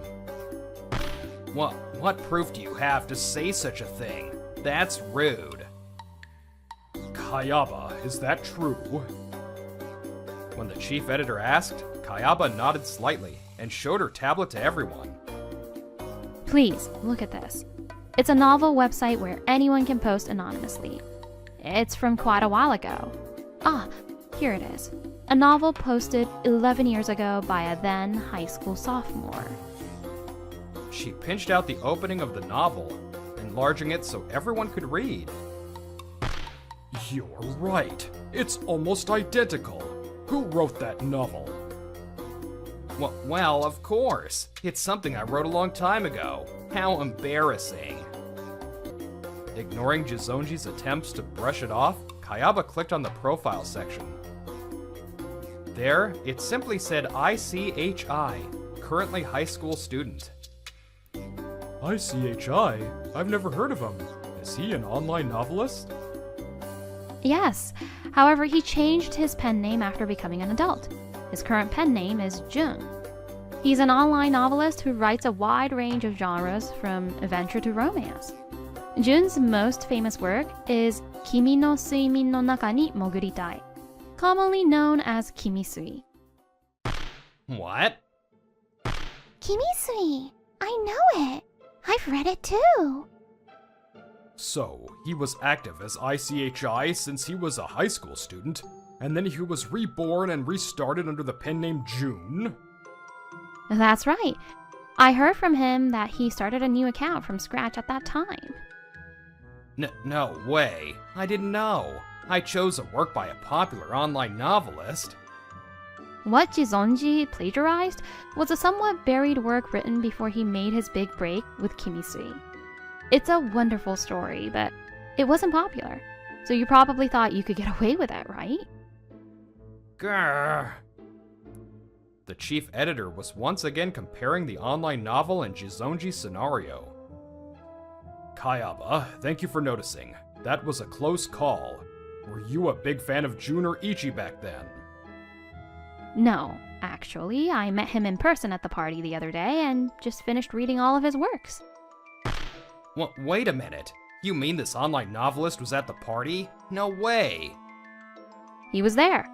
In fact, he's someone you all know very well. Unable to comprehend Kayaba's cryptic words, Jizonji became flustered. Then, the chief editor let out a big sigh.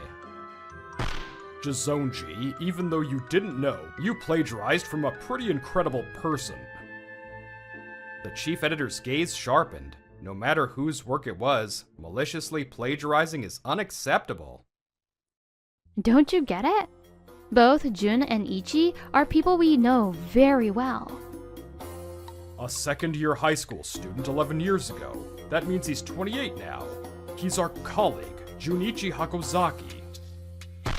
What? A gasp of astonishment erupted in the conference room. Yes, I have been writing novels since high school. After becoming an adult, some of my works published as June gained attention, but I turned down all offers for book or film adaptations. However, thanks to the persuasion of Executive Muro from In-Show Publishing, I finally decided to change careers, using my writing skills as my weapon. So that's why Hakozaki has the ability to accurately grasp the public's needs and trends in manga. Yes, it was only at the party that all the dots finally connected for me.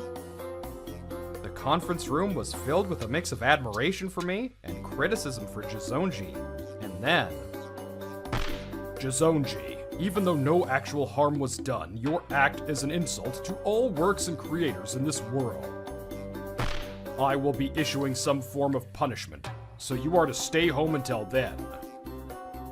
Hearing the word suspension, Jizonji looked down with a pained expression. Wait, please, wait! As the days grew shorter, the sky had already turned dark after work.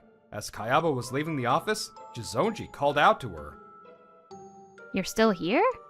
Hey, you should go home and start your suspension. I know. There's no excuse for the plagiarism. I know that. Just listen to me. Why do you always take Hakozaki's side, even though you know how I feel about you? I'm his mentor.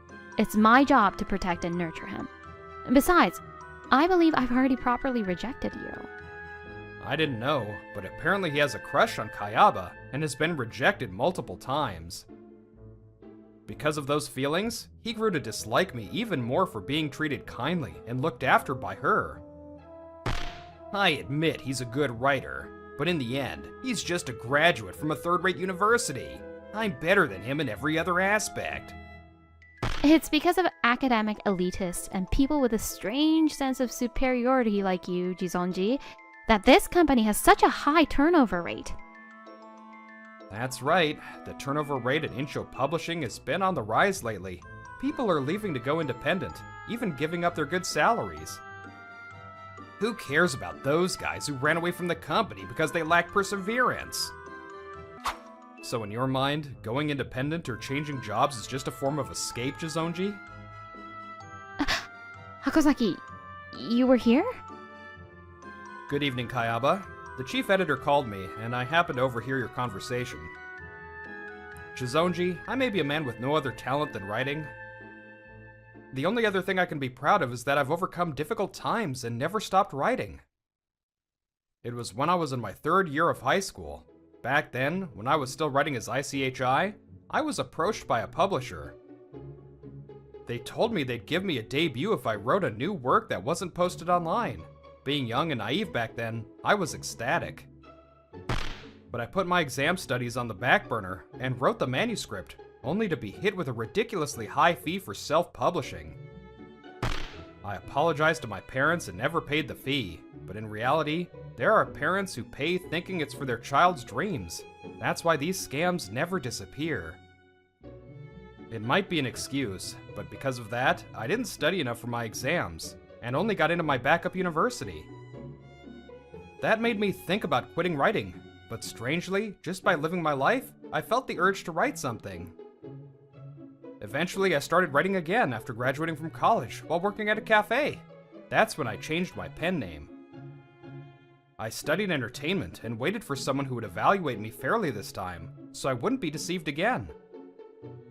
And the one who found me was Executive Muro, who passionately convinced me. She visited the cafe many times to persuade me. By the way, it was Executive Muro who recommended your work to Teacher Yamatori. Though, I don't think she actually expected him to make a comeback. If all the executives at our company were like Muro, we wouldn't have so many people leaving. Jizonji, as someone who graduated from the same university as you, let me say one last thing. It's foolish to let your life be controlled by your academic background. Whether you master academics or master another path, everyone just has a different direction for their efforts. This current situation is the result of all the effort Hakozaki has put in, the path he has walked. I doubt someone who would casually steal another person's work would understand that. So, I'm no longer interested in your affections. Goodbye. Let's go, Kayaba said with a smile and started walking. The rejected Jizonji was left standing there stunned. A few months later, Teacher Yamatori's comeback series, Waterland, finally began serialization. It's set in a world after a cataclysm caused by human folly, like war, has submerged everything in the sea. It's a dark fantasy that questions what becomes the standard of human value when pushed into a crisis. Next up on the news, the long-awaited return of that famous manga artist has finally happened with a new series. It became a huge hit, with all kinds of media covering it, but there was a problem. The illegal act of leaking sample copies and posting them on video sites before the release date continued. Furthermore, Dai Jizonji, an employee of the publishing house, has been arrested for leaking the sample data to the uploaders. It was a game of cat and mouse, finding and requesting deletions, but this time, the company was determined. Led by Executive Muro, they gathered funds from 5 major publishing houses to form a powerful legal team. They conducted a thorough investigation, identified the illegal uploaders, and successfully carried out a mass arrest. Furthermore, Dai Jizonji, an employee of the publishing house, was also arrested for leaking the sample data to the uploaders. Unbelievably, Jizonji was the one who had been leaking the pre-release data. He was demoted to a dead-end department in charge of document storage after the plagiarism issue, essentially ending his career as an editor. His motive was apparently a grudge against me, and he wanted to drag me down in any way possible. I'm not wrong.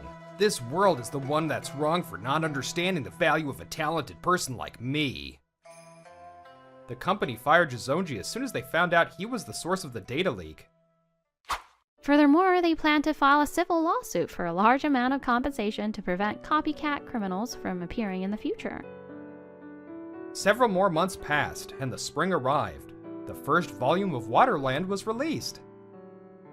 To celebrate, Kayaba and I are having dinner together for the first time in a while. Kayaba, thank you so much for your passionate and detailed guidance back then. Kayaba, thank you so much for your passionate and detailed guidance back then. I rushed to reassure Kayaba, who had a lonely look in her eyes. To be honest, I was really anxious at first, but because you were there, I was able to tackle my work smoothly. The reason I am where I am today, with no academic background or experience as an editor, is because of you, Amane Kayaba. If you had looked at me with prejudice like everyone else, I probably would have lost heart. Oh, don't just say you were helpful. I need you to be with me from now on. Will you go out with me? Your academic background doesn't matter in life. I'll shut them up with my skills. It's easy to think that. But some people never even get the chance to demonstrate those skills. Such environments are all too common. That's why it's important to have people who understand you. I realized that once again. Even as the cherry blossoms fall, my passion, I will continue to bloom.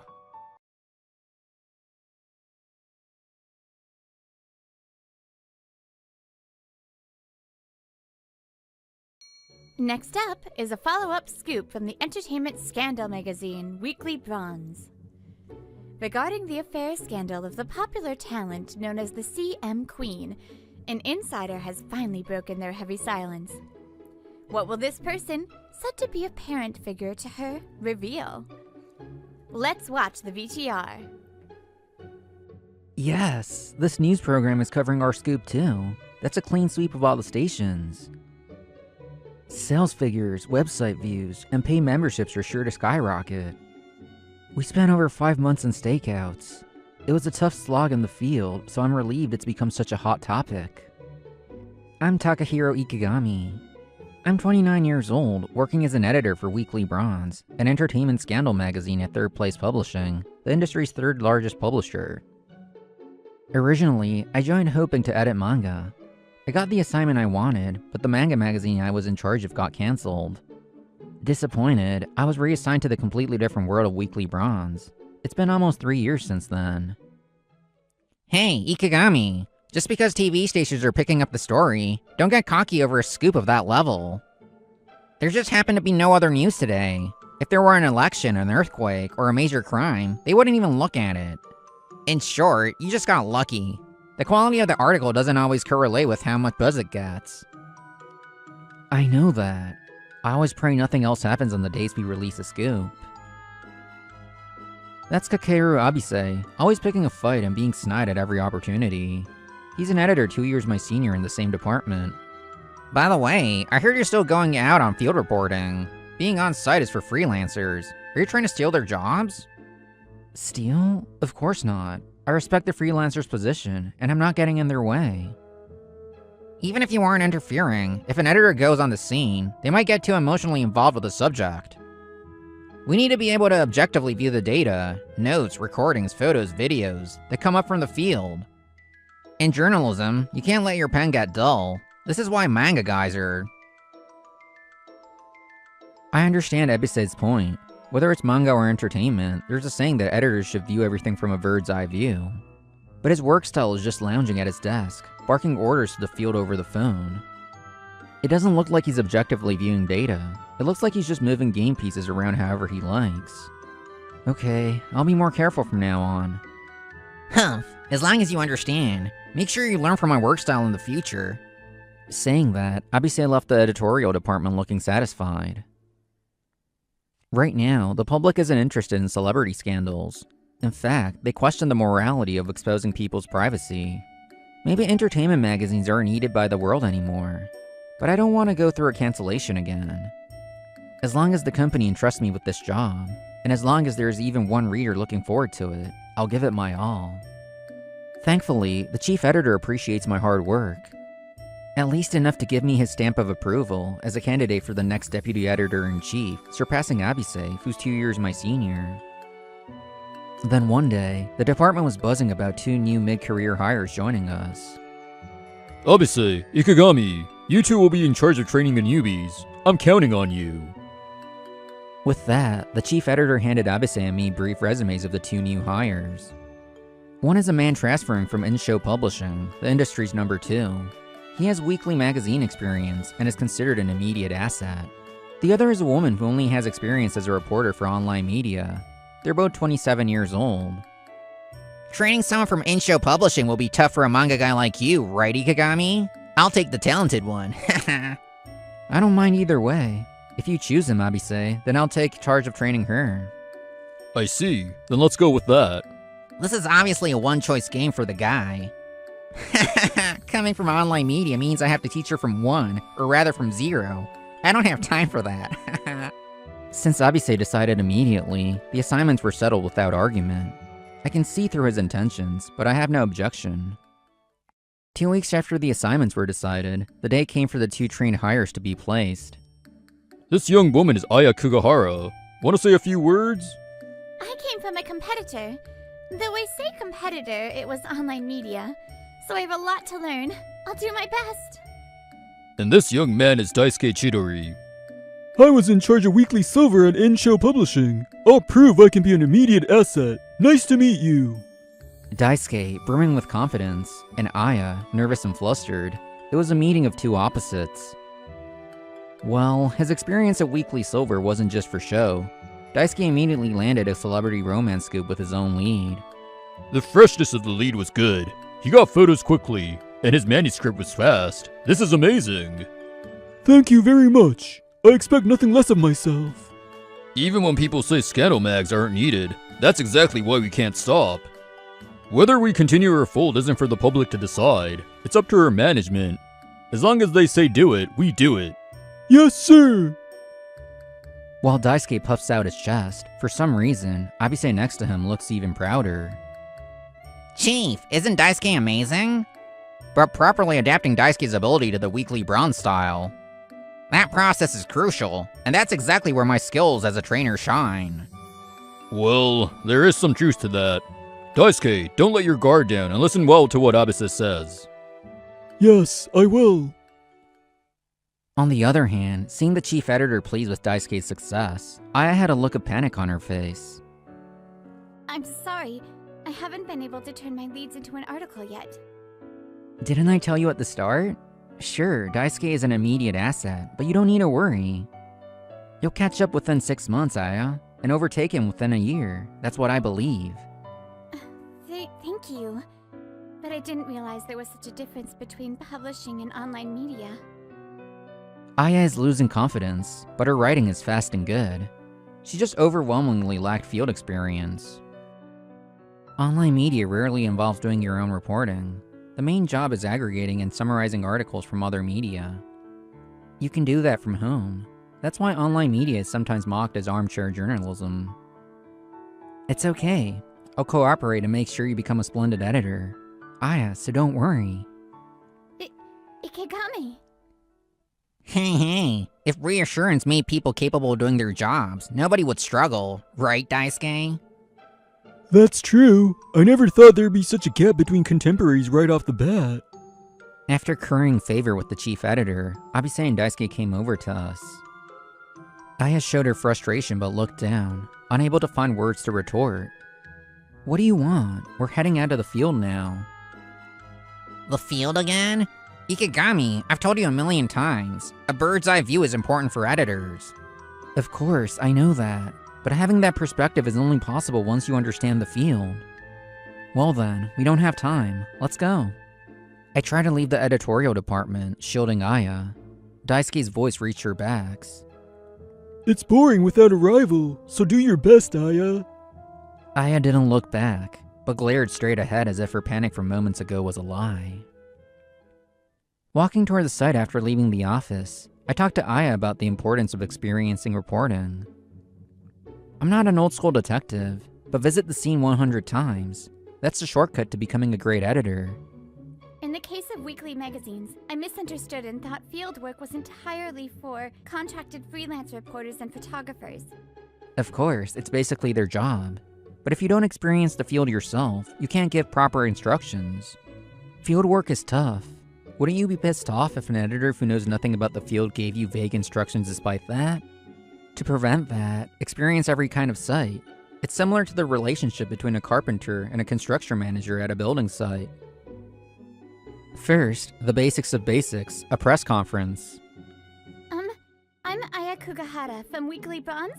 I'd like to ask a question on behalf of the magazine. Next is a direct interview without an appointment. Sorry to bother you suddenly. Weekly Bronze here. Can we have a moment? Finally, a stakeout. I spent days having Aya experience every possible reporting scene. From the outside, it might have looked like I was dragging a rookie around aimlessly. Ultimately, an editor's job is at a desk. But knowing the field or not is the turning point for whether you can do the job or not. This is one thing I'm sure of. I'm starting to grasp something. Reporting is tough but fun. Rewarding but difficult. I need to properly control these messy emotions. This mix of good and bad, joy and sorrow. So an editor who can understand the situation without being on site needs to give calm instructions. I'm glad you understand. You really worked hard up until now. It's all thanks to you, Ikigami. Thank you so much. Triggered by this day, Aya started gathering support from freelancers, and her reporting began to run smoothly. The effect immediately appeared in the form of a published scoop. Ikigami, look! The article I was in charge of got the lead color pages for the first time!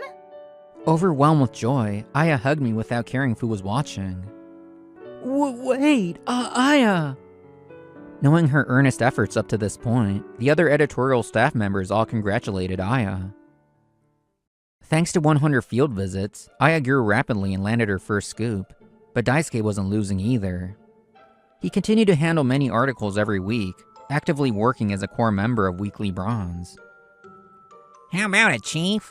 Please evaluate my ability as a trainer for raising Daisuke up. Right. Since Daisuke is performing this well, there must have been considerable hidden effort on your part, Abise. Exactly, you get it. So, you can take a break from being a trainer. Starting this week, I want you to focus on creating your own articles, Abise. Huh? How many weeks do you think it's been since you had your own assigned article? Being a trainer doesn't exempt you from that. For the record, Ikigami has been writing his own every week while training Aya. Try to learn a little from him. Yes. Under those circumstances, as soon as Abise started focusing on his own articles, a strange change occurred in the department. As soon as Abise started firing off scoops, Daisuke, who had been producing results smoothly until then, fell into a massive slump. Why? Why? To prevent information leaks, we can't know what leads other teams are chasing, even in the same department. But I could sense that he was in trouble, unable to get photos for romance leads that should have been a sure thing. I'm on fire, just what you'd expect from me. Probably, the cause is the pressure to get better leads than Abise, who is in the same team and in top form. But everyone has slumps, This is something only he can overcome himself. Abase, come here a sec. Coming. Since we're on different teams, I can only watch. I stared at him intently. Even after that, for about a month, there was no sign of Daisuke recovering. One day, when I returned to the editorial department after reporting, Daisuke was negotiating directly with the chief editor in a harsh tone. Next to the frowning chief editor stood Abase, looking pale. What happened? I don't know the details, but it looks like he's asking to change his trainer from Abise to you, Ikigame. Huh? Actually, Daisuke had been skeptical of Abase shortly after being assigned. The reasons go without saying. His attitude toward me and his arrogant posture, which he didn't even hide from the chief editor.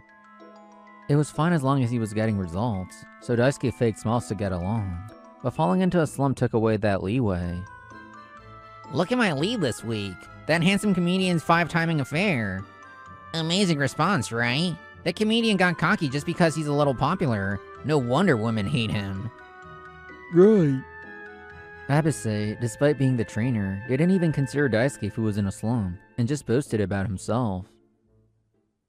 If I got serious without the Shaco being a trainer, I could have always done this much. It might be tough, but I hope you can overcome your wall and climb up to my level soon, Daisuke.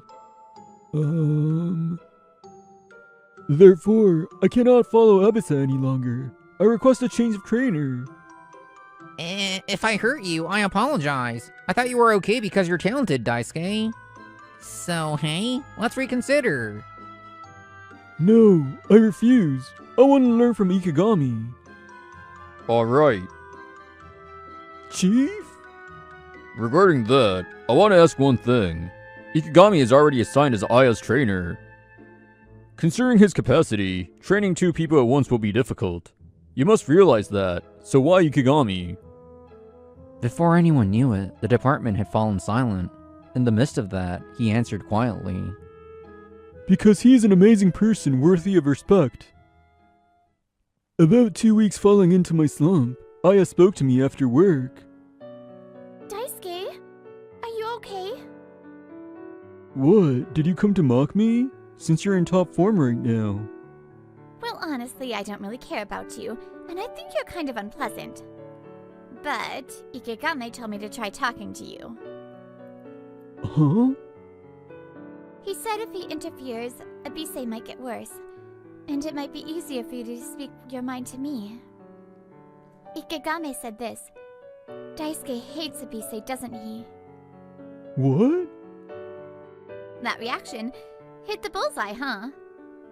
How? I don't know that much, but he said that's why he's worried about you.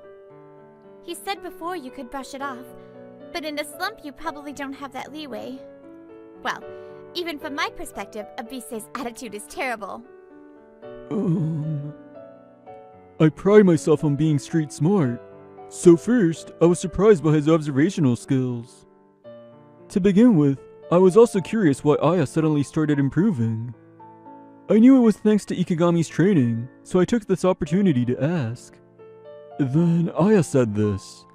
Visit the scene 100 times. A sharp observational eye that notices even the subtleties of human emotion, and a gritty but grounded way of thinking. And above all, the greatness of character to worry about and care for a disagreeable rookie from another team. Those are the reasons I wish to beg for Ikigami's teachings. His words echo through the silent apartment. Then, a few seconds later, everyone erupted in cheers and started clapping. I see. I understand the reason. Ikigami, Yes. if there's such a solid reason, I want to entrust Daisuke to you. Taking on 2 rookies is unprecedented, but can you do it? Aya is just starting to stand on her own, so I can do it. Well, wait a minute, then what about me? Obviously. I told you, didn't I? If you're a trainer, you need to look out for Daisuke, especially now that he's struggling. Ugh. But you just gave lip service, didn't listen, neglected following up on Daisuke, and only chased your own numbers. That's... And I didn't warn you just once. Since Daisuke entered his slump, I've warned you 3 times already. 1 month.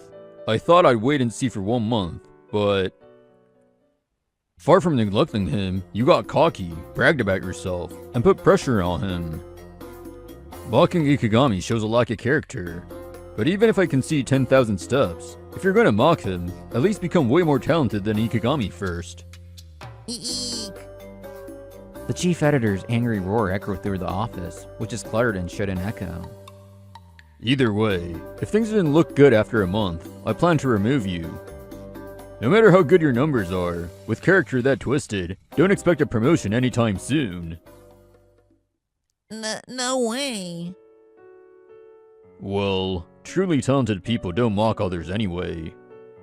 Muttering that in disgust, the chief editor looked at me with powerful eyes.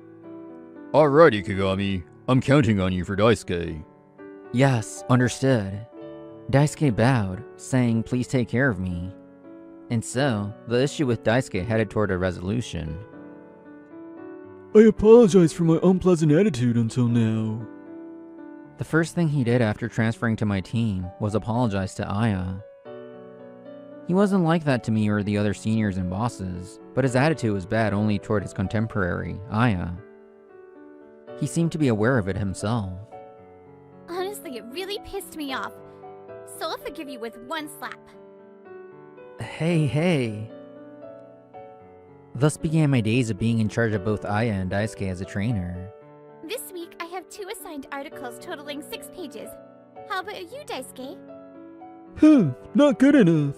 I have 2 as well, but 1 is a feature, so it's 8 pages. I win this week. Damn it! I have a special scoop lined up, so I definitely won't lose next week. But since they are both practically independent, it's not much of a burden.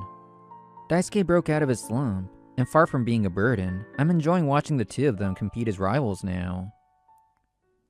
However, Abise is completely dissatisfied with this situation.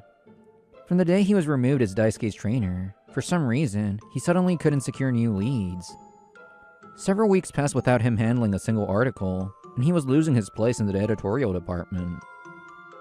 Damn it! Why am I being treated like this? I absolutely won't let this end here. Then one day, Abise was meeting someone in a private room at a high-end Japanese restaurant. What is it? Saying you have something to discuss so suddenly. The person who appeared in the private room was a female executive from the major entertainment agency, Tsukipura Promotion. I'll get straight to the point. From now on, when a weekly bronze plans a stakeout on your agency's talents, I intend to inform you in advance. What? While that has benefits for us, doesn't it only have downsides for weekly bronze? That's why, as a condition for promising advance tips, you must give me a romance lead on another agency every month. You can protect your talent, we get fresh leads. It's a win-win for both of us, isn't it? Yes, there was a trick to why Abise continued to produce results. He was making these corrupt contracts.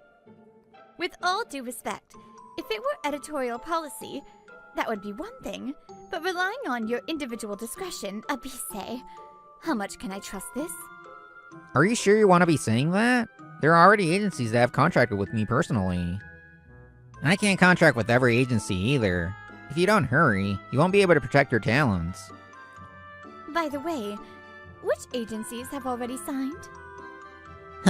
Well, this is highly confidential, but I'll tell only you, Tsukipuro. It's Kuzukuzu Company. At that moment, the door to the private room opened. Why is the chief editor here? The person who entered was none other than the chief editor. Thank you for keeping the line open. After thanking her, the chief editor turned to face Abise. So you were connected with Kuzukuzu Company behind the scenes after all. Gah! If information flows beforehand, there's no way Daisuke's stakeouts would succeed. No wonder he suddenly fell into a slump, right? Leaking to agencies and getting other leads as bargaining chips. There have always been seniors stealing juniors' leads, but wow, you really thought this through. No. This way, even if you steal a lead, you won't get caught, right?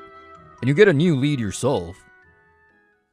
You know, I personally suspected for a long time that you were doing something. It didn't look like you were stealing leads from others, and there was no evidence, but my sixth sense told me. that this guy has some ulterior motive.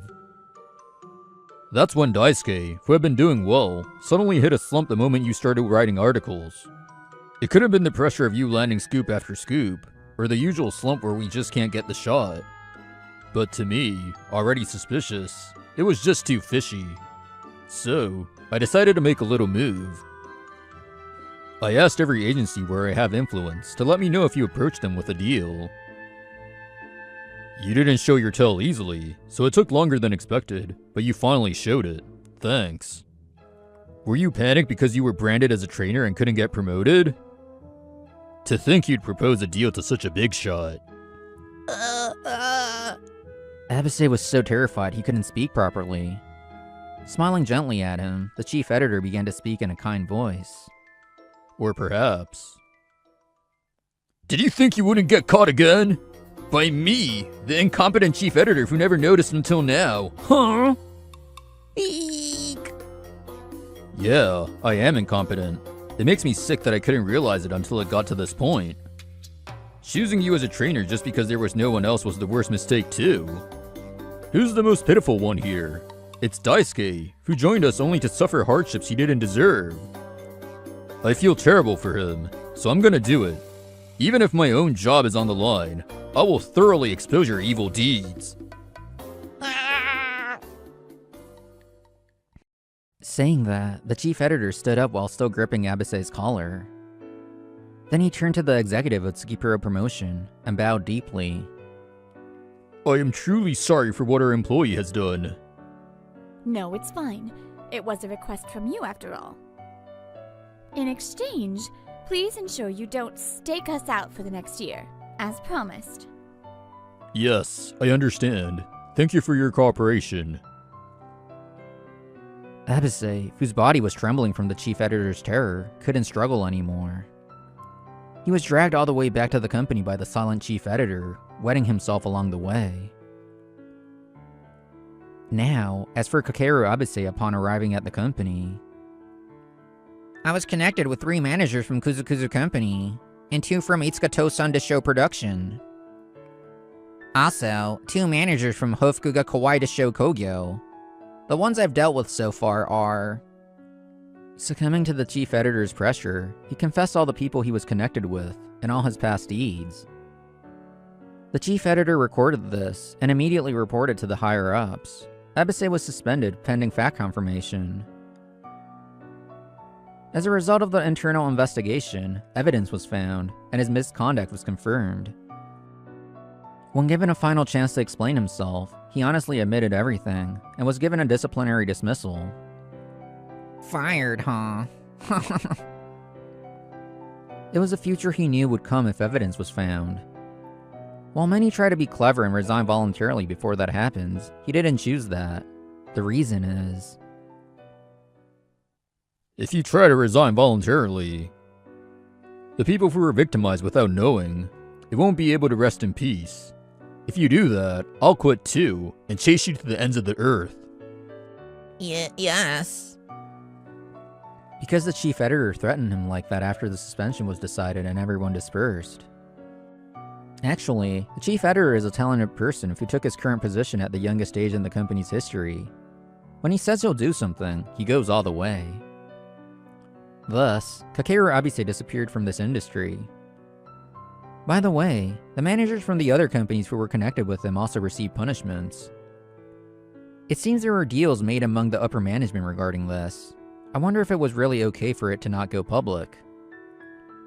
We are just company dogs after all. As people handling scoops, it was frustrating that we had no choice but to follow the company if they chose self-preservation. Behind the scenes, the chief editor was actually making moves vigilantly, but that's a story for another time. However, lately, the argument that celebrities should also be allowed privacy is getting stronger, isn't it? Like, leave them alone if it's not a crime, even if it's romance or an affair. Or asking what's the point of weekly magazines. Aren't we unnecessary? As for us, we successfully finished the 6-month training period stipulated by the company, and today, the 3 of us are drinking at an izakaya. I didn't have anything to teach them in the last 2 months, but these two dutiful people threw a thank you party for me. It's entertainment, so only those interested should watch, and those who find it unpleasant don't have to look. Why does the culture of weekly magazines and their very existence have to be denied? It's sad. We were having such trivial conversation while drinking, but for some reason, Daisuke looked awkward. Is something wrong? No. Thanks to the 100 field visits you taught me, Ikagami, I'm truly grateful that I can get even more scoops now. But actually, because I walked around everywhere every day for field reporting training, I accidentally took a picture like this. Daisuke, biting his lower lip in distress, showed me a single photo saved on his smartphone. There, walking happily hand in hand on a night street, was a picture of me and Aya. This is bad. Right of likeness? Privacy? Aren't we infringing on one of those? Well, when was this? I was drunk and don't remember much, but for now I think I'll buy that photo. Why don't you just admit it? Why are the people taking the photos reacting exactly like the people being taken? Haha. Ultimately, celebrities are humans, and the media are humans too. We get drunk, and sometimes we fall into unexpected love. I realize once again the importance of living honestly without secrets.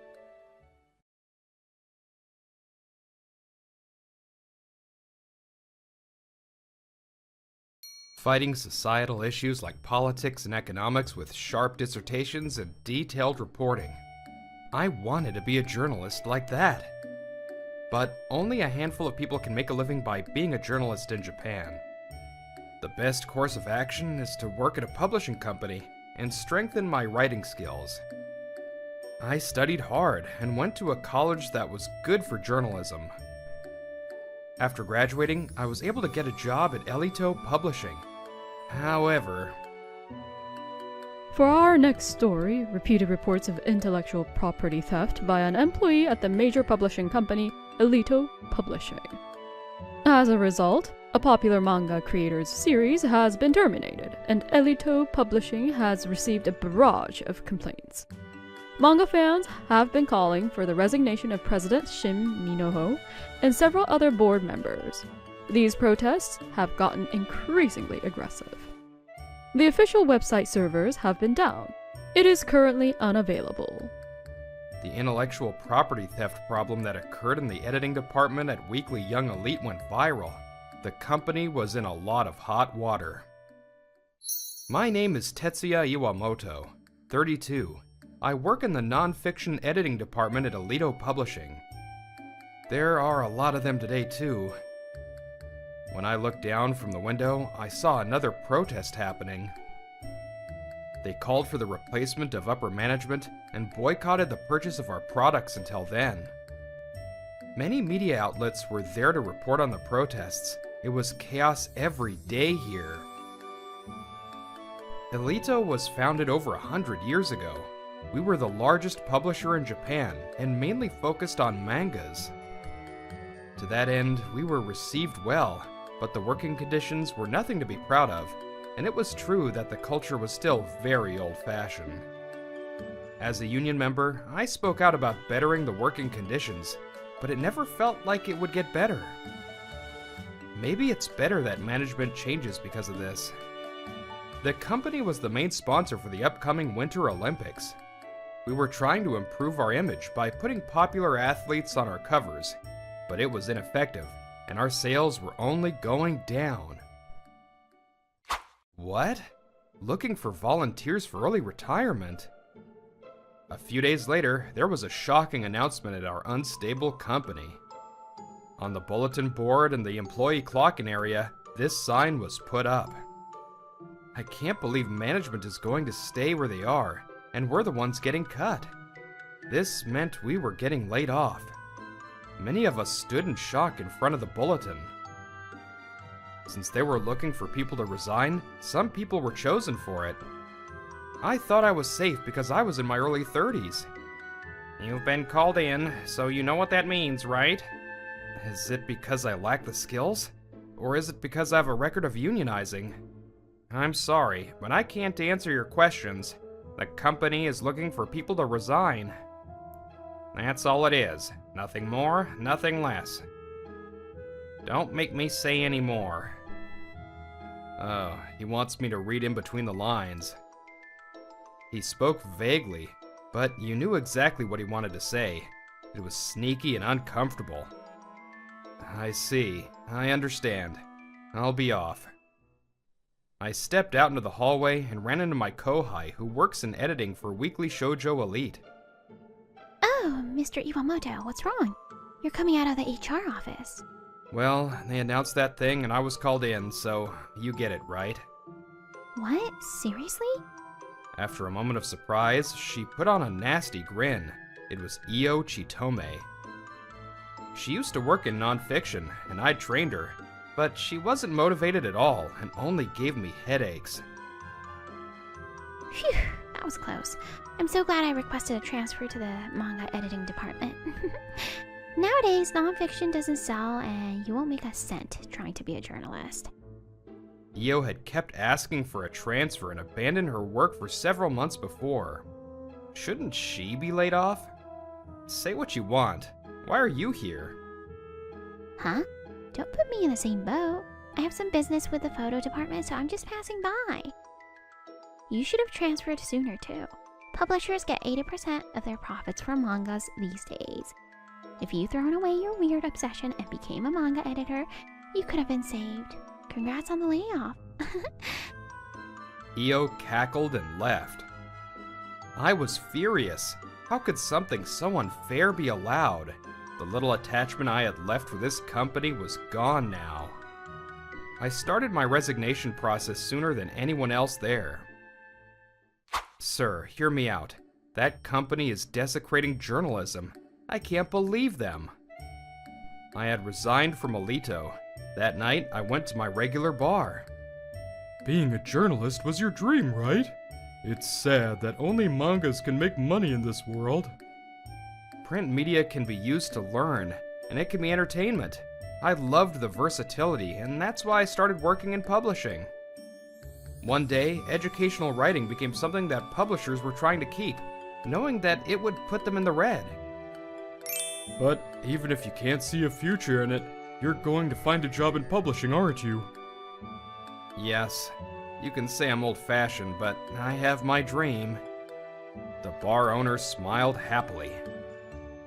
All I can do is provide good drinks and listen to your complaints, but I'm rooting for you. Thank you. I'll take another highball. I drank the bar owner's delicious creation and looked at job sites on my phone. The doorbell rang. Welcome, Hello. I'm sorry it's been a while. Miss Kaji. Long time no see. Have a seat here. A woman came in alone and sat next to me. Oh yeah, Mr. Iwamoto. Maybe this meeting is some kind of fate. Let me introduce you. This is Yuzuna Kaji from Love Koi Publishing. She's my daughter's boss. She takes real good care of my daughter. What? Your daughter works for a publishing company? Yeah, Miss Kaji is the young department head of their non-fiction editing department. Nice to meet you. I'm Tetsuya Iwamoto. I just quit my job at Alito Publishing and now I'm looking for a job. Nice to meet you. I'm Yuzuna Kaji. You must be very good if you were working for Alito. Thank you. As it has been reported in the news, that company was terrible. I was honestly exhausted. I've heard. The bar owner's daughter, Konomi Kanda, also used to work at Alito, so I've heard about the situation. Huh? Konomi Kanda? Do you mean Miss Jinbo? The one that quit our company around 3 years ago. Yes, she's also working in nonfiction. She just got back from maternity leave and she's still working shortened hours. It's my first grandkid, so I feel like I have to work extra hard. I see. Everyone's working hard. I have to find another job soon. Thanks to the bar owner, the vibes were good, and Miss Kaji and I were able to break the ice. Miss Kaji had a cocktail glass in hand. She looked at me with her sparkling eyes. How about my place? Huh? Your place? I gulped. Miss Kaji looks so seductive. And she's inviting me over. You want to do nonfiction, right? We'd love to have you. Oh, that's what you meant? That? Nothing. I'd love to.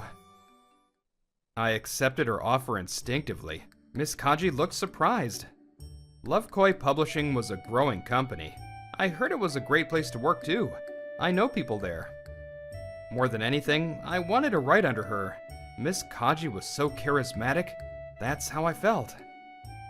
We're always recruiting new people. I'll be looking forward to your application. Okay, thank you. It was the light at the end of the tunnel. I was able to see my goals sooner than I thought. A month later, I got through interviews and was at my first day at Love Koi. Everyone pay attention. I'm going to introduce the new hires. I'm Tetsuya Iwamoto. Nice to meet you. There were only 4 people including me in the nonfiction department. One of them was Konomi Kanda. Mr. Iwamoto, it's been a while. I'm glad someone capable like you is here. Let's do this. It feels good to know someone from my last job. Teach me everything. I finished greeting everyone and immediately showed Miss Kaji my writing plans from the past month. Wow, all of it is interesting. I thought you were good at serious stories like crime investigations and such, but...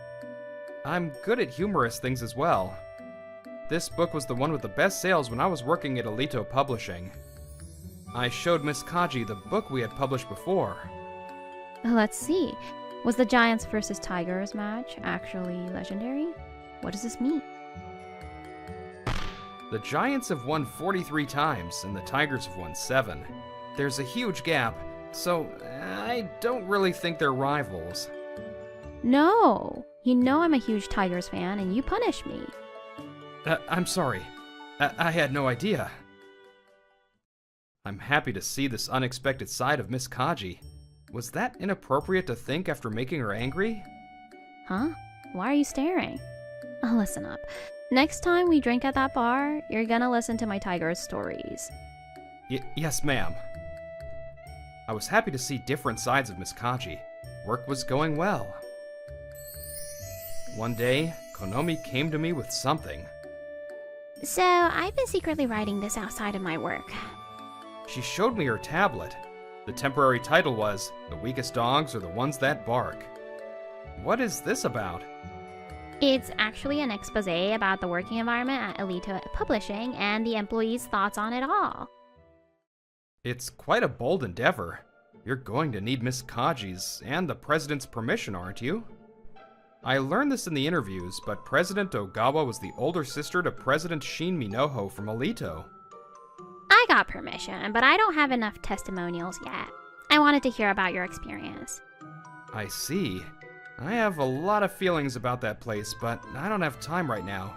Is later okay? Of course. Thank you. I watched Konomi leave and called Miss Kaji immediately. As someone who knows the current situation, Alito will not survive if that article goes out. Is that okay? I asked Miss Kaji to contact President Ogawa and mediate. President Ogawa suggested the 3 of us go out for a meal and reserved a room at a Japanese restaurant. This would never happen at Alito Publishing. I was reminded of how good Love Koi was. Not only is it fine, I told Miss Kanda to keep going. If that company goes down, it goes down. President Ogawa sighed. She started talking nostalgically. The Minoho family is an old, well-known family. There are a lot of rules and customs that are hard to understand. The worst was the gender discrimination. I was the eldest daughter, but I was treated terrible. My little brother Shin was coddled. He was set to take over the company. But we were a publishing family, so our house was filled with writing. Before I knew it, I was a bookworm. So you founded Love Koi Publishing? When my father passed away, my brother asked me, but I'd rather die, so I declined. I don't resent them, but when I hear bad things about that company, I can't stand it. Iwamoto, you want to be a journalist, right? If you know something, you can't keep it a secret. If you have a sense of justice, help Miss Kanda out with her report. I nodded. Miss Kaji looked at me with kind eyes. I was inspired by their words. The next day, I told Konomi everything. Miss Kanda gulped and looked shocked, but she had made up her mind too. Mr. Iwamoto, let's make a bestseller. Of course. Isn't it almost time to pick up your kid? You can leave the rest to me. Thank you. I can revise at home, so let me know whenever. The words that might hold the fate of Alito Publishing. The day they would be out in the world was coming closer. A while later, the Winter Olympics began. Ski jump, curling, figure skating, Japan was making its mark. Japan has gotten their first gold medal in the women's halfpipe for snowboarding. The female snowboarder that Alito Publishing had done solo cover shoots for had won a gold medal. The Olympics were a hit, but the main sponsor, Alito Publishing, couldn't recover their sales. The people were rooting for the athletes, but that didn't mean they were rooting for Alito. Alito was drowning. Meanwhile, Insho Publishing, second biggest in the industry, was holding an emergency meeting. Nice to meet you all. I am the president of Lovekoi, Ogawa. Our president Ogawa was there. Behind the scenes of the Global Winter Olympics, a storm was brewing in the publishing world. 2 weeks after the Winter Olympics ended, finally, The Weakest Dog's Holler, Is That Pride Necessary?, was out in stores. The day's finally here. Yes, I put in my whole journalism soul into this. I'm looking forward to the reception. Thank you, Miss Kaji and Mr. Iwamoto. I could never get to the final draft on my own. The book hid Alito Publishing's name under the pseudonym Company A. But everyone immediately pinpointed Company A as Alito Publishing. They steal people's work, so it's not surprising they do this. Bribes? They're the worst. It feels like they tarnish the Olympics. Apologize to the athletes that worked hard. Do you think the president will be arrested? I'd actually LOL if Shin Minoho can't save himself. Alito Publishing had been sending out bribes to become the main sponsor for the Winter Olympics. After we received the green light from President Ogawa, I told the ladies about all the dark secrets I knew about Alito Publishing. What? Alito Publishing bribed the executive director of the Olympics committee? Shh! You're too loud! Bribery. If that's true, that's bad. Yes, they had a top secret meeting with the former executive director to become a main sponsor no matter what. I don't know which side suggested it first, but I got this info from a journalist I knew. It wasn't false. Isn't that person trying to put that out themselves? Is it okay if we write about it? They told me I should. It's a friend that also wanted to be a journalist. So they handed you the baton. They trust you. That's a huge responsibility. Money to make yourself look better. Money to shut people up. It was a shady world where that was the norm. The bribery was related to the Winter Olympics, which was a big deal around the world. The cops moved fast. Breaking news! The biggest publisher in the industry, Alito Publishing's president, Shin Minoho, and the executive director of the Olympics Committee have been arrested. They were arrested for bribery.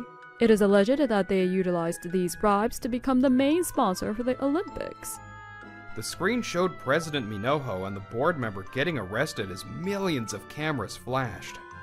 President Minoho isn't hiding, even in a time like this. I'm sure he's not feeling good. I hadn't had much contact with these people when I was working there. I felt like I was looking at strangers on a screen. Days of the media reporting on Alito were not over with just this.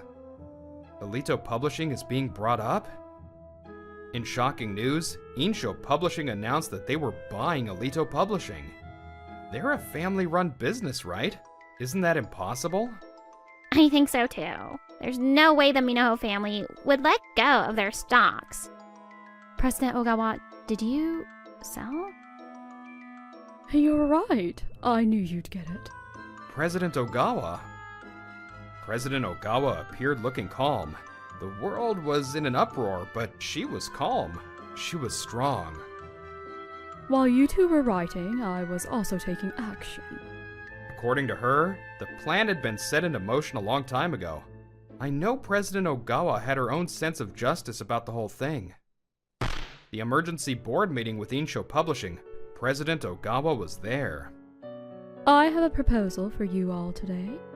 I would like to hand over stocks for Elito Publishing, my share and that of those who support me. I think it's enough to overpower my little brother. The meeting room was in shock. It was a shocking proposal from President Ogawa. The Elito Publishing board members had no idea that a meeting like that occurred. They hurried to President Ogawa. Please, we can't have some company like Insho Publishing buying us out. We want to refuse. Some company? The Elito Publishing board members were fearful of President Ogawa's aura. You can't respect or learn from your rival companies. You just look down on them and insult them. I don't understand how you all can be so arrogant. Is that pride necessary? The Elito Publishing board members looked at each other. They all bowed in unison, as if they had practiced it. Can you rethink your decision to save the Minoho family and your brother? I do not want to save you all, and I never intended to save the Minoho family or my brother from the start. A company that is arrogant and is full of gender discrimination and can't follow rules. It's worthless. What? The Elito board members were defeated by President Ogawa. They trudged away. After that, President Ogawa immediately gathered her supporters and handed the stocks over to Insho. Elito Publishing is going down. I can't believe it.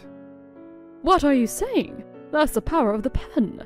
If you're going to be a journalist, you're ready for that, right? Of course. I'm shaken up by the magnitude of the power of the pen. You acted bravely and went at it. You encouraged me too. Thank you. A journalist. Occasionally, their voice can greatly affect the world. I felt that in my bones. I'm sure that this event will have a great effect in my life moving forward. After telling me what had happened, President Ogawa softly put her hand on my shoulder and smiled at me. We were each feeling different things. Meanwhile, Elito Publishing was in chaos. What? Why? How? Why did this happen? Io Chitome, who had made fun of me, was one of those people. She was pale with disbelief. I'll be fine. Unlike the nonfiction department, I'm part of the profitable manga department. Insho Publishing only wanted the most popular content from Elito, and just some capable employees. The board members were all let go, but it's not like all of the employees were called upon. It was time for Io's interview at Insho. Next, come in. Yes, sir. I'm Io Chitome from the editing department for Weekly Shoujo Elite. In order to make my manga, Darling Melon Cider aka Darmelo, a hit... Do not speak out of turn. I'm sorry? Since we are bringing in a lot of people, we did some research. Miss Chitome, your father is a board member at Third Place Publishing, correct? Yes, I respect my father. I wanted to be like him and entered the publishing world. In the end, I joined Elito Publishing. That sounds great on its own, but we have some questions. Questions? Apparently, your father is a former classmate and close friend of the Elito board member that was in charge of the Olympics. I don't know anything about that. If you bring in your child to your own company, people will immediately know it's nepotism and judge harshly. So, the plan was to trade children and bring them in. The Elito board member's son goes to third place, and you go to Elito. This was why she had been surviving in Elito, where they treated women terribly. And even though gender discrimination was still rampant at Elito, she was able to do whatever she wanted since she was first hired. Well, I don't think other women can, but I'm brilliant. I can become Elito's star female editor. She spoke arrogantly like that every day and did what she wanted. It was nothing other than nepotism, and she had a board member backing her up. I'm surprised you all could come up with something so sneaky. Stealth nepotism. That was a close one for us. That has nothing to do with me. I see. However, your support system has nothing to do with us either. I know that Alito had a mass layoff under the guise of early retirement. I know that very capable people were let go because of that too. If these are the only people that are left, we're extremely disappointed. What? So I... You just were not a match for Aincho. How about you consult your idea man of a father? What? Io was in despair. She crumpled on the spot. Later, the necessary processes were finished, and Alito Publishing was shut down. Who could have guessed that an industry veteran of over 100 years would come to an end? The former president, Shin Minoho, and the board member were given 3 years in prison. I'll never forget that my family caused this chaos, and I will repay everyone with my actions going forward. President Ogawa spoke softly after hearing the conviction. I plan to trust her until the end. Io Chitome was unemployed. She had lost her status as an employee at a top company. She was lost. Apparently, her father told her never to rely on him again, because his position is in danger after the nepotism was found out. What the hell? I can't believe my daddy is so useless. What should I do? She had no financial support either. She had to find a job somewhere on her own, no matter what. She was dropped after every interview. She didn't have the guts to enter a certain industry. All she could do was work odd jobs to make ends meet. Eventually, The Weakest Dog's Holler became Love Koi Publishing's #1 bestseller. A little feast was held to celebrate. It was at the bar where Miss Kaji and I met. Konomi Kanda brought her young child, so we were doing this in the daytime. Cheers! Cheers! Cheers! Grandpa! Grandpa! The bar owner was so happy that his sweet granddaughter was at his bar for the first time, he was in high spirits. Miss Kaji asked me if there are any men with a super strong sense of justice that are her type. I actually called you when you were single. I had no idea it would come to this so fast. To this? What do you mean? You knew that this place has been called the Match Bar recently, right? My daughter is the first couple, but this would be the 8th now. I'm happy. Hold up, sir. It's nothing yet. Huh? Yet? I'm sorry. I thought you were here to tell me you two were dating. I felt relieved because the bar owner had accidentally jumped the gun. It happened sooner than expected, but I was planning on telling her eventually. Miss Yuzuna Kaji? Miss Kaji was red after hearing what I said. You really never know what's going to happen in life. If I hadn't come to this bar, I wouldn't have met this woman, and I might still be at Alito. Everything in this world changes. Nothing is stationary. I will follow my own sense of justice every single time.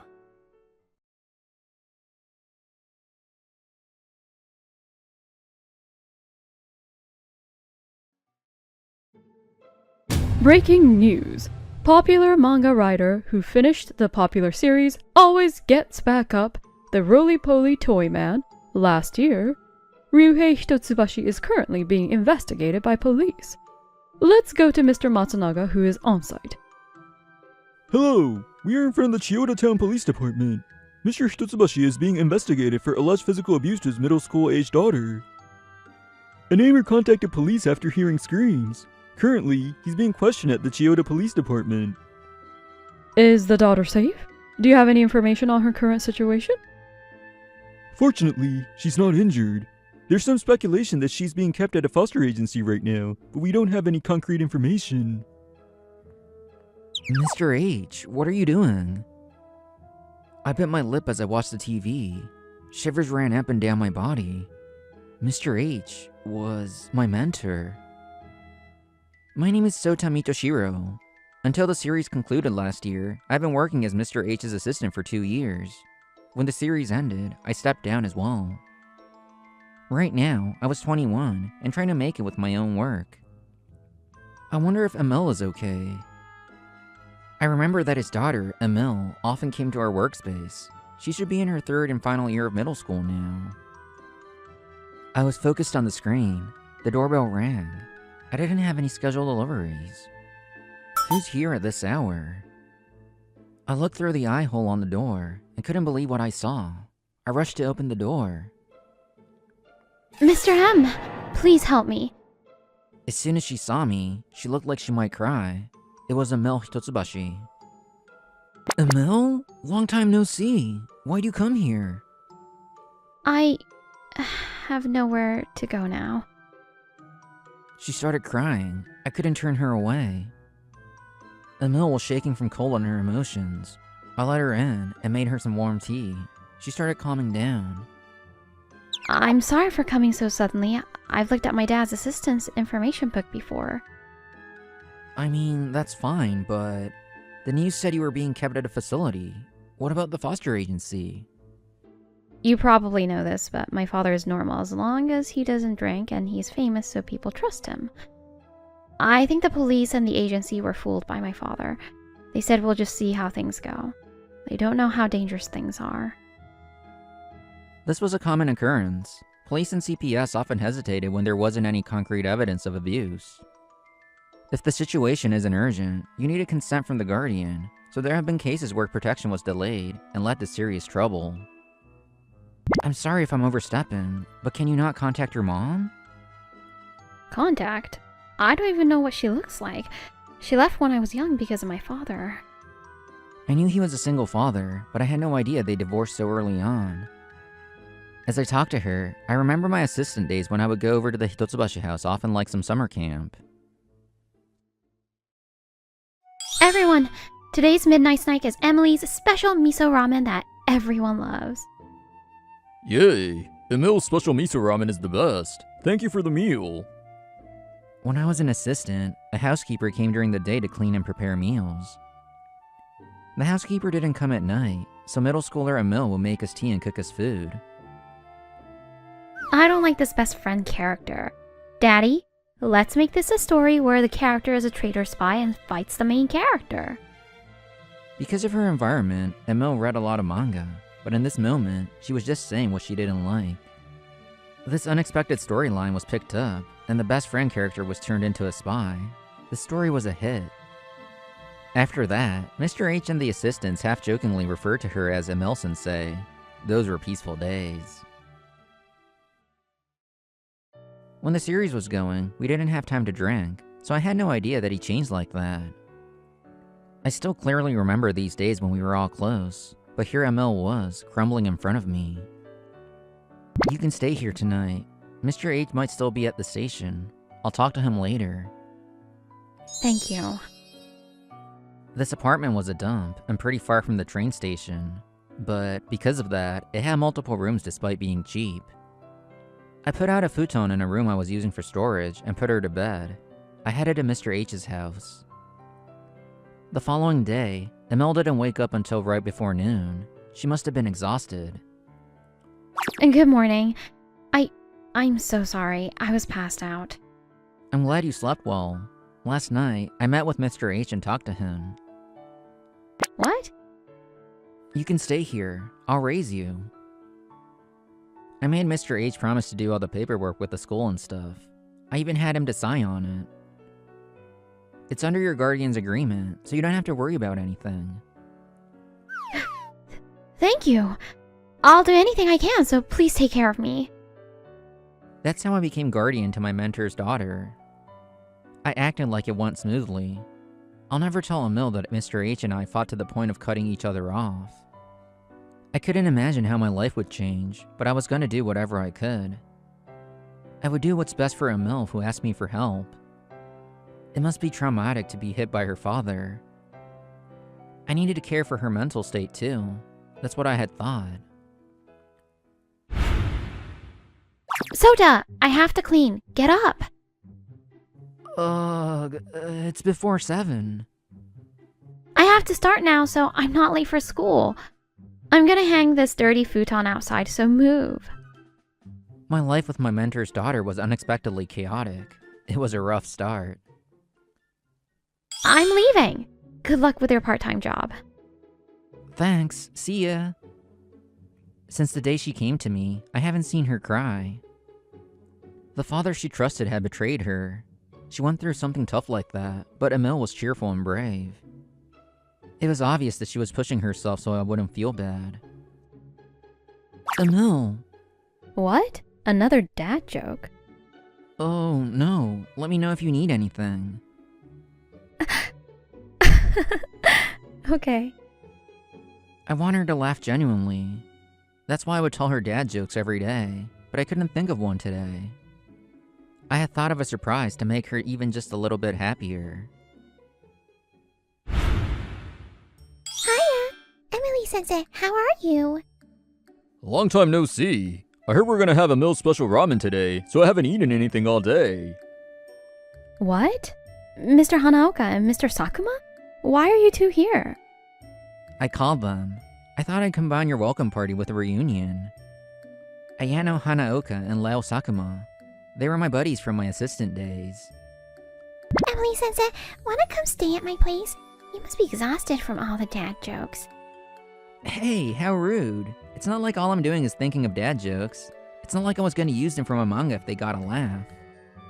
Let's hide our ulterior motives, Mitoshiro. I like the dad jokes, kinda. Emil. So you two, why are you here today? We got a call. He wanted us to come see you, so we came flying over. We always messed around and got to know each other. Calling them here was my surprise to her. By the way, Mr. H's Always Gets Backup, the roly-poly toy man, went on for 10 years, but we were the ones that really kept it going for the last 2 years. Emil was able to help us out a lot after entering middle school, and she was always there with us. It's been a while since Mitoshiro contacted us too. Thank you for bringing us together, Emil-sensei. You're an important member of our team. Let's hang out like this again. Everyone. Thank you. I'm sorry for worrying you. After that, Emil started sobbing. I'm glad. She's opened up a bit. I knew she was pushing herself. The 15-year-old girl with a broken heart had finally shown her true self. Leo and Ayano started coming over regularly. Emil got better and better every day. Ayano was working part-time at a PI agency for her detective manga. Leo was working part-time at a ramen shop for his ramen manga. You're all working hard for your debut work. It's amazing. Yeah, I feel like they encourage me. I'm grateful to them. Everyone comforted me a lot, so I need to think of how to repay everyone. Haha, they'll cry happy tears if they hear that. Will they? But the person I want to repay the most is you, so... Emil looked at me shyly. She was already in her second year of high school. She's speaking so maturely now. Recently, she's been expressing her gratitude toward me more often. I felt how much she's grown and felt warm inside. I don't think he gets it. Back then, I had no idea how things would turn out, but life with Emil was quite peaceful. But I was aware that she looked clouded by her thoughts from time to time. How can I make Sota happy? I can't let this go on, right? I thought about her future and looked up at the night sky. More time passed, and Emil graduated high school. She got into her top art school with a scholarship. Congrats, you studied hard. Thank you. I guess you can't fight DNA. I love manga. I want to study manga from the basics at art school. I'm rooting for you. While Emil was moving forward, I felt like I was taking 3 steps forward and 2 steps back all the time. Everyone grab your drink. To Emily-sensei getting into college.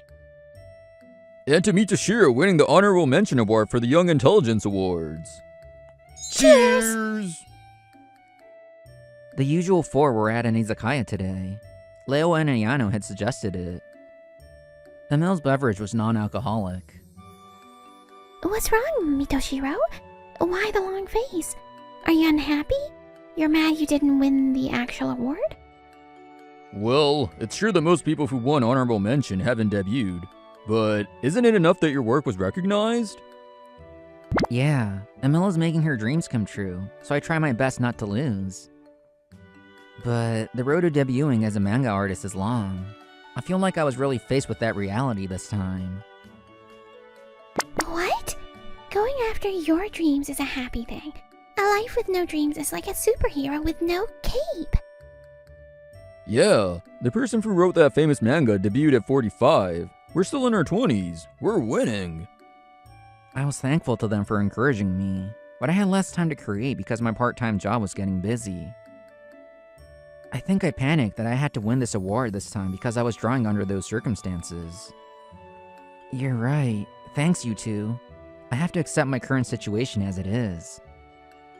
I was trying to move forward. Emil stared at me. 3 years later, Emil beat a tough job hunting battle and got an offer from her top company. What? Love Koi Publishings? I heard it's a great company that's growing like crazy right now, but they don't publish manga. I know. In college, I learned about Japanese culture, art, and history within manga. I reaffirmed that I do love manga. Did you consider Insho Publishings, the biggest name in the industry? My dad had his series there. I couldn't do what I wanted there. My dream is to join a place without a manga department and create my own manga department. Her dream was so big. My mouth hung open. But her eyes showed that she was serious. I think that's a great idea, but it's not easy. At the final interview, President Ogawa asked me if I planned to make my own manga department and laughed. But you all never gave up on your dreams. I want to walk the same difficult path. Okay, if you've made up your mind, I have a proposal so you don't have to worry about your future. A proposal? What is it? Emil squinted and frowned at my suggestion. Humph, long time no see. Come in. A few months later, I visited Mr. H at his house. I haven't seen him since we talked about Emil, so it's been like 8 years. This was the place where he, the assistants, and I all sacrificed sleep to create that popular manga series. No way. The desk was still piled high with papers, but the floor was full with empty alcohol bottles. There was no place to step. Mr. H, you never quit drinking. What? Did you come to scold me? No, that's not it. The spaces beneath his eyes were black and concaved, and he was skinny. He glared at me. Why are you here? You cut me off that day. What do you want? Your daughter, Emil, got a job. She's gonna be a working adult soon. It's been 8 years. My role as her guardian will come to an end. I'm here to tell you that. I see. Is that all? Mr. H found a bottle with something left in it and drank straight from it. Where she's working, what her dream is, what she looks like now. Aren't you curious? I'm sure Emil is just like my ex-wife, Kana. I'm sure she's happy to be away from me, isn't she?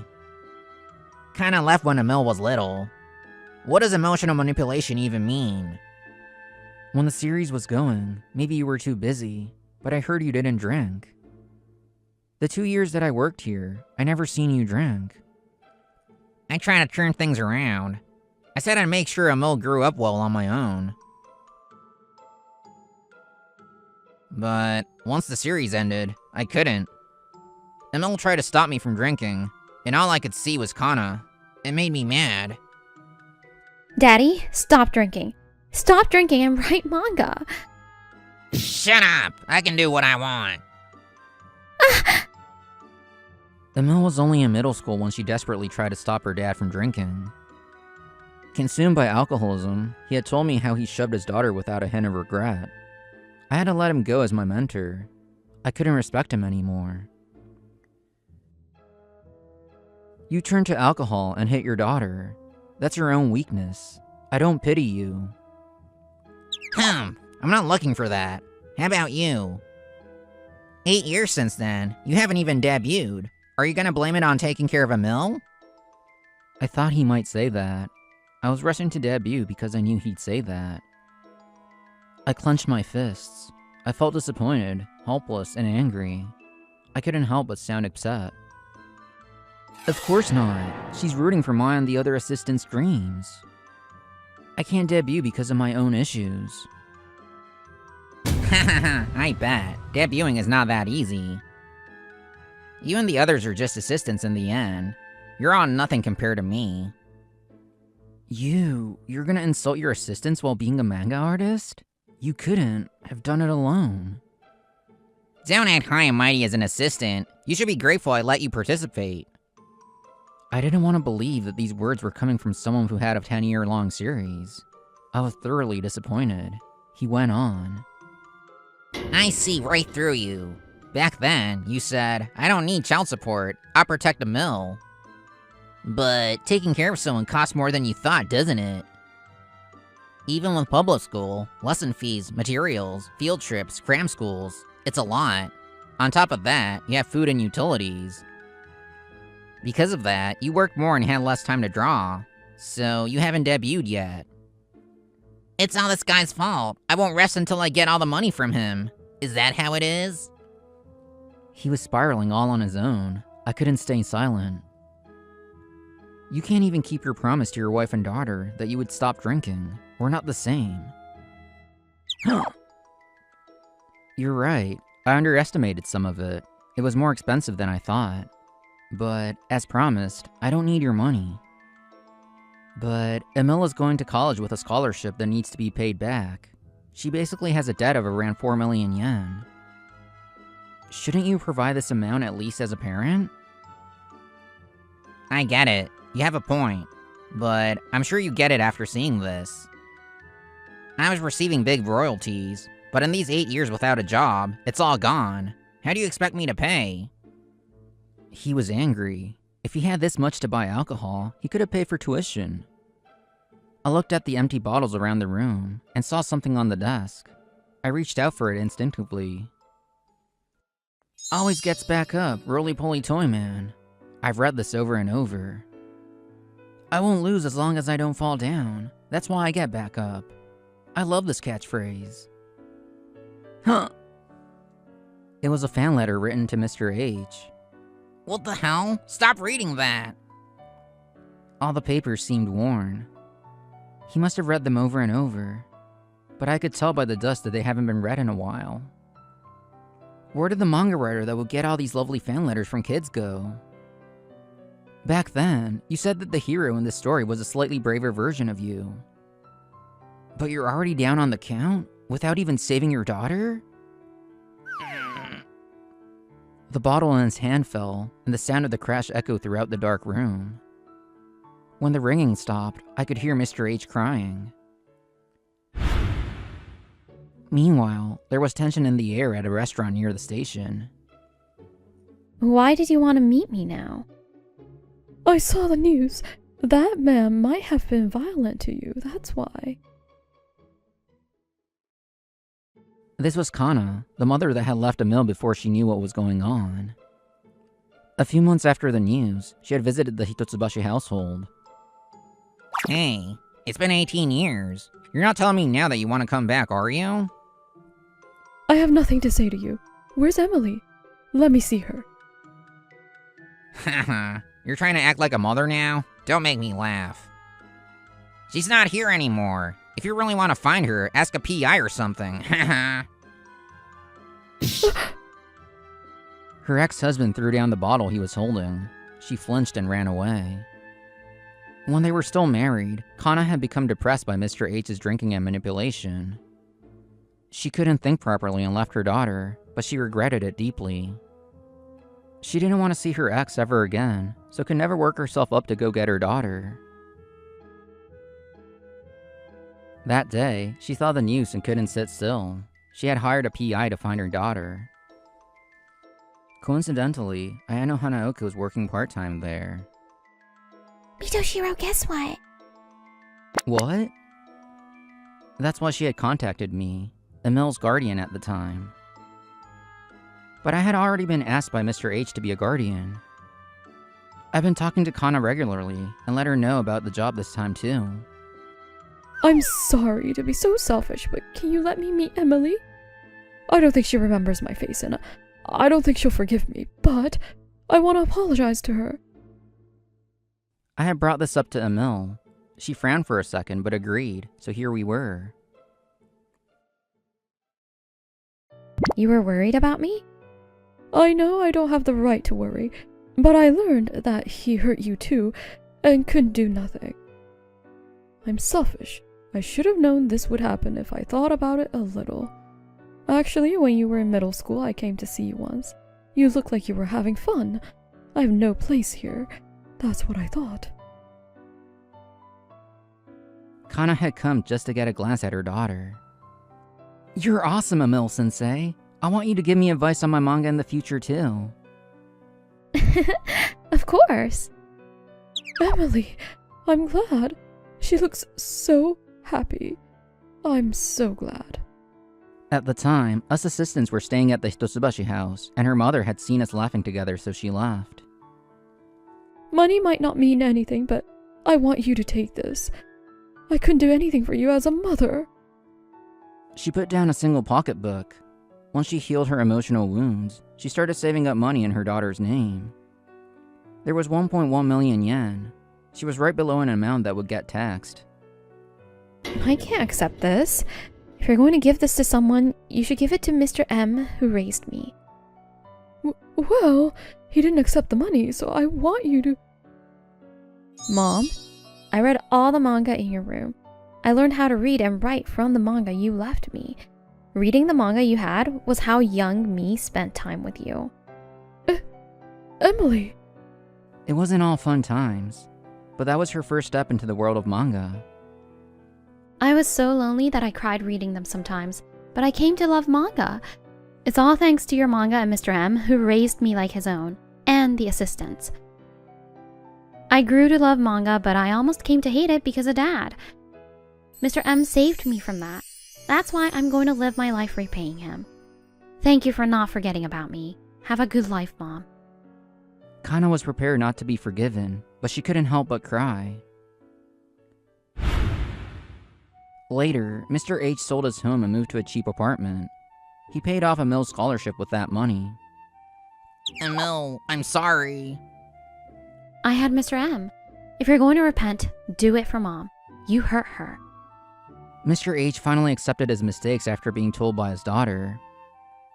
The deadline to ask for alimony is 3 years. That time has passed, but he gave the rest of the money he had from selling his home to his ex-wife. Meanwhile, Kana couldn't just let her daughter go. After a while, Emil received a pocketbook in her name, a stamp, and a debit card. Inside, she found the same 1.1 million yen and a letter. Emily, thank you for calling me Mom. When she looked through the pocketbook, she could see that her mom had worked hard to save up this money. Emil cried quietly. After that, 1.1 million and the alimony amount was deposited every year. As for me, on Emil's graduation day, she told me she needed to talk to me.